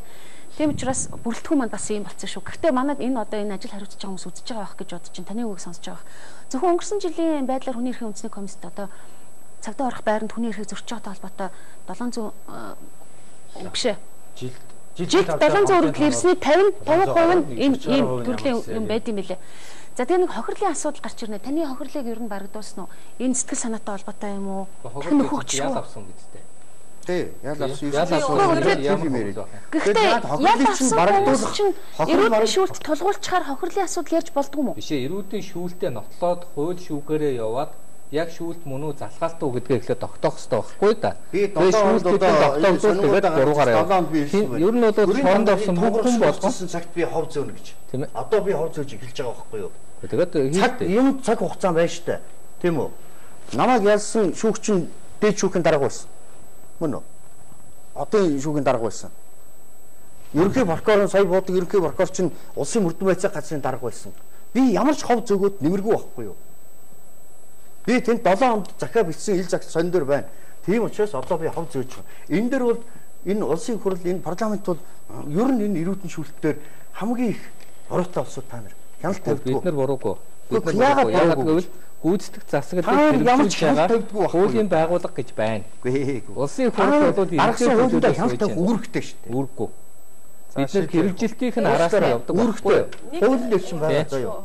Хяналт тавьдаг үүрэгтэй гэж яриад байгаа юм. Үүрэггүй ш, үүрэгтэй шүү. За бооч үзмэн дээр. Өнөөдөр өнөөдөр хэлэх гээд байна. Товчхон түрүүнд нөгөө Мент хоёр ахын хэлснээр нэг алба ороод ирэхээр ингээ эрүү шүүлт байдаг гэдэг чинь шүү дээ. Тэгэхээр нөгөө бичлэгийг үзээд байж хахаар нөгөө шүүхэн шийдвэрийн нэг ажилтан Б гэдэг нэг за нэг 30 гаруй насны 40 орчим насны нэг эрэгтэй хүн орж ирэнгүүтээ нөгөө том биетэй Тэ 110 кг жинтэй чөлөөтэй нэг тийм айгүй том биетэй өндөр гэдэг хоригдолтой ингээд тэ юу байна хөшөө юу хийж байгаа эдэргээд тэр хоригдол тэр шүүхийн шийдвэрийг гүйцэтгэх газрын ажилтан энэ хоёрын хооронд тийм яг таньдаг өмнө танилуд байсан юм харилцаа үүсээд байгаа байхгүй юу? Энэ дотор ч зүгээр нохоо гэж үүсэж байдаг байхгүй юу? Тэр одоо бас нөгөө шүүхийн шийдвэрийнхэн баг одоо тэр бичлэг одоо ингээд юу яахт ингээ хувилдсан юм шиг. Тийм энэ өрнөдтэй ажилч чинь алба оролцоод ирэхээр л эрүүтэн багтаа. Яг тэр нөгөө таны яриадсэн шиг бол хэцүү байхгүй юу? Тэр зүгээр одоо хоёр нөхөр хоорондоо зодтолдоод нэгээ тамалцсан юм бол зөндөл байгаа. Хүн болгоо иймэрхүү байдлаар л ярьдаг байхгүй юу? За одоо бид нарт одоо 10 минут үлдчихэж байгаа учраас яах юм бэ гэдгийг. Түрүүн прокурорын дэрвдэх мөрдөн байцаахаа сэргээгээч гээд л одоо бол саналаа хэлчих шиг боллоо тийм ээ. Би бол мэргэнд ямар санал заатаг за. Би бол юу гэж бодож байгааг бол нэгдүгüүрт нь альва хуулийн байгууллага болвол үе шаттай өөрийн чиг үүрэгтэй. Тэгэхээр тэр байж байгаа байгууллага болгоныг өнөөдөр юу гэдгийг хийх ёстой ажлыг хийлгэх ёстой. Нэгдүгüүрт нь. Хоёрдугаарт нь өнөөдөр юу гэх юм бол өнөөдөр одоо энэ зөндөө гарсан эрүүдийн шүүлт ингээд энэ бол 2005 оноос хойш үргэлжилж штэ. Тийм учраас энийг тогтолцоогоор нь одоо өөрчлөх ёстой. Тогтолцоогоор нь манай зарим хүмүүс хэлж байгаа л дээ ням дөржиг шүмжлээд байгаа нь аргагүй. Ягаад тэгэхээр манай хүн тогтолцооны хаан багхгүй юу? Хууль зүйн сайд гэдэг бол энэ хуулийн системийн тогтолцоог авчирж ирдэг. Гэмт хэргийн талаар бодлого оруулж ирдэг хүн багхгүй юу? Нэг кейсийн араас явах биш. Нийт бодлогын араас явах учраас нэг ширхэгч хууль орж ирэхгүй байгаа байхгүй юу? Тийм учраас хуучин байгаа хуулиуд нь буруу байна, энийг засъя гэж яриад штэ. Тийм учраас өнөөдөр би зүгээр юу гэж хэлэх гээд байгааг бол одоо жишээлбэл хүний эрхийн комиссийг ч гэсэн өнөөдөр чадваржуулах хэрэгтэй. Жишээл хүний эрхийн комисс хийх ёстой ажлаа хийцэн бол ядаж одоо энэ хүн биш, одоо ялтан байсан хүн биш. Энд байгаа хүнд өнөөдөр материалуудаа, саналуудаа, шийдвэрүүд аваад ирсмэл би энэ хүнд за одоо юу гэдэг ингээл шүмжлүүлээ суухгүй штэ. Гэтэл би ганцаараа сууж байгаа юм штэ. Их хурлын гишүүн. Тийм ээ. харин 76% шүүгээд сандаа тийм. Зөвшөөрсөн ганц нь бас шүү. Гэхдээ энэ хүний бүхэмдлийг ойлгож байна. За энэ болохоор нэг ерөөхдөө яг энэ эрүүгийн хууль, эрүүгийн эрх хянаа шийдвэрлэх хуулиудад бас яг тодорхой хилцүүлгүүд хийгээд гарсан санал шүмжээ байн хууль тогтоогч, хууль санаачлагчдаас хөргүүлжсэн л да. Тэгээ энэ дээр бол яхаа вөхөр бид нар яг энэ процессын хуулинд нь маш нарийн юмнуудыг оруулж өгөх ёстой. Ороод ирчихсэн шин зохицуултуудыг яг нэг мөр хэрэгжүүлэх ёстой. Тухайлах юм бол одоо энд нэг шинэ одоо гэдгийг зохицуулт бол юу гэхээр шүүхийн урдчилсан хилцүүлэг гэдээ хийгээд байгаа шүү дээ. Эн чинь бол зүгээр нэг тийм формалны зүйл биш. Энэ процессд нь магадгүй тэр одоо юу гэдгийг мөрдөн шалгах ажиллагааны явцад хүний эрхийг зөрчсөн, хохироосон бол тэр дорн зогсоогоод буруутай мөрдөгчт нь прокурорт нь хариуцлага хүлээлгдэг энэ юмыг бол бий болгоцсон шүү дээ хууль тогтоогчд. Энийг яг нэг мөр хэрэгжүүлэх нэг шаардлага байна. Нөгөө талаасаа яг энэ аль болох эрч чаднаас хууль зүйн авах боломжийг нэмэгдүүлэх хэрэгтэй байгаа байхгүй. Нэг өсөндөө бол бүх хүн хуульч биш, бүх хүн эрүүгийн хуулийг мэдэхгүй. Тэр энэ хүнийг хэн хамгаалж чадах вэ гэхээр мэргэжлийн хуульчид хамгаалах ёстой. Тэр энэ одоо юу гэдгийг юг хэрэгжүүлэх. Нөгөө талдаа бид нарын бас нэг хэлээд байгаа юм бол энэ цагдаа хорих байранд энэ одоо юу гэдгийг тий гүйцэтгэх ажил явуулахыг бүрэн хориглох. Нөгөө талаас нь мөрдөн шалгах нууц ажиллагааг шүүхийн хяналтанд оруулаач гэдэг саналыг бол би төргүүлчээл яваад байгаа байхгүй. Энийг шүүхийн хяналтанд оруулаач. Энийг прокурорын биш шүүх яг ингээд те хараад бусаар өөрийн дотоод тэтгэл үнэмшлэрээ шийдвэр гаргадаг тэр институцт нь энийг өгчгөөч гэж саналуудаа өгчихсэн яаж байгаа. За би бас одоо нэгд цаг байгуулсан шийдлийн талаар ярьж байгаа юм чинь одоо манай комиссийн хамгийн сүүлд 18 дахь илтгэл гэж гаргаад одоо сая өнгөрсөн баасан гарагт улсын хурлын дарга дөргөн барьсан. За тэн дээр яг эрүү шүүлтийн нэг бүлэг өөрөө орсон. Энэ хэрэг өөрөө ингэж одоо асуудал болохоос нэг жилийн турш хийсэн хяналт шалгалт судалгааны үр дүнд гарч ирж байгаа. За 3 гол санал байгаа. За нэгдүгээр бол яг энэ үнэхээр энэ эрүү шүүлтийн гэдэг энэ гэмт хэрэг тэмцэх үүнийг одоо арилгахын тулд үнэхээр улсын хүч зэрэг дэнд бол 2 том шийдэл байгаа. За энийг бол өөрөө яг энэ яг хараач ус бие даасан одоо мөрдөн шалгах байгууллагыг байгуулах хэрэгтэй. Тэгжиж өөрөө энэ эрүү шүүлтийн схем зэрэг одоо эцэлж шийдвэрлэж хариуцлага хүлээж чадна гэж үзэж байгаа. Яг одоогийн байгаа тогтолцоор бол энэ авилгаа тамирчдын газар, цагдаагийн ерхий газар, тахны ерхий газраас 3 байгууллага бие биенийхээ одоо албан тушаалтнууд, бие биенийхээ ажил хэрэгтэй юу эрүү шүүлтийн гэмт хэрэг дээр хяналт тавина гэдэг өөрөө үнэхээр ажиллахгүй байна гэдэг нь бол илүү толон судалгаа гаргаж ирсэн. Одоо тухайлбал тэр хараад ус бие даасан мөрдөн байцаах халб байх ч өөрөө 6200 гаруй гомдол хүлээж аваад 3300 гаруй тэр нөр яг энэ хэрэг бүртэлд өсөвсөн. Тэгэхээр үүнийг татан болсоос хойш ерөөсөө жилд 3 хүн 4 хүн хэрэг дээр л хэрэг үүсгээд тэр нь бас эцэлс нотлогдохгүй байна гэдэг дандаа маш үр дүнгүй байгаад харагдаж байгаа юм. За хоёр дахь санал бол өөрөө түрүүн бас эхний хэсгээр нэлээд ярьсан эрүүл шүүлээс урьдчилан сэргийлэх үндэсний механизмыг өөрөө байгуулах босоо нөр олон улсын гэрээнд нэгдэж ороод үүрэг хүлээсэн бол тэргээ байгуулаад тэр заавал хүний эрх хүнсний комиссийн дэргэдэж юм уу байлга гэж байгаа юм биш үү? Яг өөрөө үнэхээр ямар их зөв байх хэрэгтэй. Ямар ч л гэсэн эрүүл шүүл гарч болцсохгүй тэр одоо байгуулах объектууд дээр л одоо урьдчилан сэргийлэх ажлыг байнга хийж идэг ийм систем байх хэрэгтэй гэж байгаа. За гуравт нь бол өөрөө энэ эрүүл шүүл тоглож болох буюу одоо яг энэ эрүүгийн хэрэг хэн шийдвэрт ажиллагаанд оролцож байгаа бүх байгууллагуудын дотоод хяналтын механизмыг сайжруулад яг энэ албан хаагчдын одоо мэдлэг хандлагыг өөрчлөх ёстой гэдэг ийм л одоо үндсэн зөвлөмж шаардлагууд өөрөө томчсон байна. Яг уу шийдэл ярих юм бол баг ганцаараа суугаад дахиад энэ нэвтрүүлгийн хэмжээний юм ярьсан ч зөндөл юм ярих л ах л да. Тэгэхээр тодруулах юм бол энэ 90-ад онд батлагдсан гүйцэтгэх ажлынхаа тухай хуулийг нь одоо хүртэл ингээд яваад байгаа нэг ярилцгаа зохицуулж чадчих байгаа мүү гүм үү гэдгээс л ерөөсөн асуудал эхлэх байх. Тэгэхээр яг өнөөдрийн үед зүгээр ингээд нэлээд ажил сонслоо. Тэгээ өнөөдрийн ярьж байгаа асуудлууд дундаас ярьж байгаа 3 төсөв бодлол эхнээс нь хэлэхэд нэгдүгээрт бол энэ сая дахиад ярьлаа. Энийг хянах ёстой ямар байгууллага байх ёстой, ямар прокурорын дэвтэр мөрдөнд байх ёстой мó, байх ёсгүй мó, байвал хаана байх юм гээл асуудал.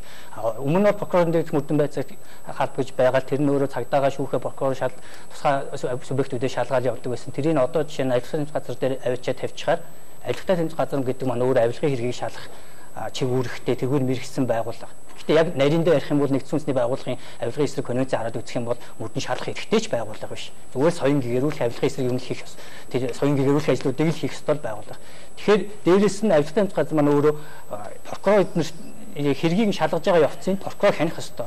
Буцаага тэгмэд прокурор чи хэрэг үлдэх юм бол би ч хамаагүй шалгаж чадсан шүү гэдэг байдлаар хандлагаар шалгаад хэлэхэд энэ бас зөв юм уу буруу юм уу гэдэг асуудал яригдаж байна. Мөн одоо гомдлоор энэ хэргийг шалгах ёстой гэх асуудал ярьж байна. Гэтэл энэ өөрөө гомдлоор шалгах ёстой ч хэрэг биш. Одоо мэргэжлийн үүднээс яриад үзэх юм бол проактив, реактив гэдэг хоёр ойлголт байна. Реактив гэдэг нь гомдол ирсэн тохиолдолд цагдаагийн байгууллага шалгах ёстой байгууллага шалгаад явдаг. Проактив гэдэг нь мэргэжлийн хэн нэгэн гомдол ирээгүй байсан ч энэ ажлыг хийгээ явдаг байгууллага.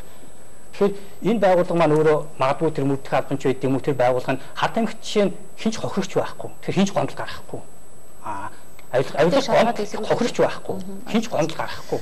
Тэгэхээр энийг ингээд проактив буюу өөртөө араас нь шалгадаг байгууллага байх ёстой. Тэр нь одоо хаана байх юм те? Мөрдөх албан гэж байх юм уу? Бусаад прокурорын байгууллага гэж байх юм уу? Прокурорын дэвтэр мөрдөх албан гэж байх юм уу? Тэгээ энэ гүйцэтгэх ажлыг жишээ нь прокурорын зөвшөөрлөөр явуулаад бас зөв юм уу? Бүр шүүхийн зөвшөөрлөөр яваад шүүх нь өөрөө тэндээ хяналт тавьж явах ёстой. Тэгэхгүй шүүх өнөөдөр тэрийг хүнийг одоо эрүүл шүүлт тулгаад явах боломж нь байхгүй ш. Тэр нь бол нэгд эрүүл шүүлт тулгаад ирсэн материалыг мэдсээр ижиж хэрэг хүрэл нотлогоомтоор үлдээд хэрэг шийдэж явал нэг хэрэг. Гэтэл шүүгч тэнд очиод эрүүл шүүлт болгоно гэсэн ойлголт. Тэгэхээр өөрөө хяналтаа тавьж чадахгүй байгаа хүн чинь эргээд буруутгах нь бас зөв юм буруу юм. Хоёрдугаар 1 минут үлдсэн. Энэ байцаа шийдэх юм уу? Гүйцэтгэх ажлыг чинь одоо би таныг өнөөдөр ч ингээд сонссон чи өөрөө ярьсан зүйлээр ярьчихдаг. Өөрөө л таны дундаар ороогүй шүү дээ. Прокурорын хийх ажил байхгүй юу? Дахиад нэг ийм институт ямар ч хэрэггүй. Одоо ингээд хүний хүмүүсийн комиссийг та нар юу хийж байгаа юу чигээгүй гэж гэдэг юм тавиад байна л та. Гэтэл эн чинь хуулиараа өөрөө санал болгох хэрэгтэй байгуулах шүү дээ. Тэрийн цааш нь хэрэгжүүлээд хууль болгоо бодлого болгох газар нь улсын хууль шүү дээ. Тэгвэл улсын хууль нь өөрөө тэрийг ингээд хууль болгохгүй зүгээр сонсохгүй яваад ээж санал өгөөд орохгүй араас нь яад нэг. За лодод санал ах шүү. Тийм тэгэхээр одоо ингээд минут тусах шиг байна. Ерөөсөө л одоо тусдаа ажилласаа хийцгээе. Их хурлын гишүүдийн ажилласаа хийцгээе, хуульчдын ажилласаа, үндэсний хүний эрхийн комиссийн ажилласаа хийцгээе, сэтгүүлчдэн ажилласаа хийцгээе. Сэтгүүлчдэн сэтгүүлч шиг, сэтгүүл зүйн сэтгүүлч зүй шиг байхыг одоо энэ цаг үе шаардж байгаа. Энэ бүх гарч байгаа бүх зүйл шаардж байгаа. Сэтгүүл зүйн өөрсдөө хэрсүү сэтгүүлчдэн өөрсдөө за ойлголоо. За ингээд цаг дууссан.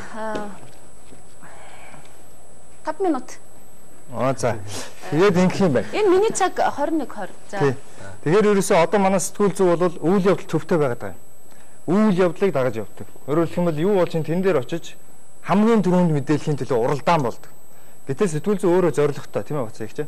Сэтгүүл зүй зоригтой. Тэгвэл тэр зориг төвтөл болъё. Мэдээлэл үүрэгтэй үстэй. Үгүй. Бид нар ямар нэг нэг зорж байгаа. Гэхдээ бид нэг юм дээр санал нийлж байна. Одоо бид нар энэ асуудал ямар ч байсан миний санал бол эрүүдийн шүүлт бол байгаа. Энэ дээр бол бүгд санал нийлж байна. Нэгдүгээр. Хоёрдугаарт нь залгаан цэрлэлдөө эсвэл одоо хуулийн байгууллага албаны гэж нэрлэжээ тийм хуулийн байгууллагын зохион байгуулалттай байна гэдэг нь чухал байгаа байхгүй эрүүдийн шүүлтөө гэдэг нь хоёр асуудал байна шүү дээ энэ байна. Зөвхөн энийг өнөөдөр хэн зогсоох вэ гэдэг нь маш чухал асуудал. Миний хэлж байгаагаар бол энэ бол мэдээж улсын их хурал засгийн газар Тийм ээ. Тэгээ хууль хяналтын байгууллага гэдэг. Бид нар бас энэ хууль хяналтын байгууллагыг бас гэхдээ гişүн ингэж хэлчихэд гүйцэтгэх засаглалд шүүх эрх мэдэлтэй холилдох хуулийн байгууллага гэдэг бол та нар бүгдээрээ гар үргэл баталсан шүү. Биш бид бүгдээрээ биш араа. Бүгдээрээ биш штэ. 100% биш. Би данд сүрэг хүчин байгаа штэ. Та эсэргүүцсэн үү? Эсэргүүцэх байхгүй. Би одоо энэ хуулиа өөрчлөөч гэдэг өдөр болгон орж ярьж нөгөө Нямбаатартайгаа мууддаг чинь энэс л болж байгаа асуудал штэ.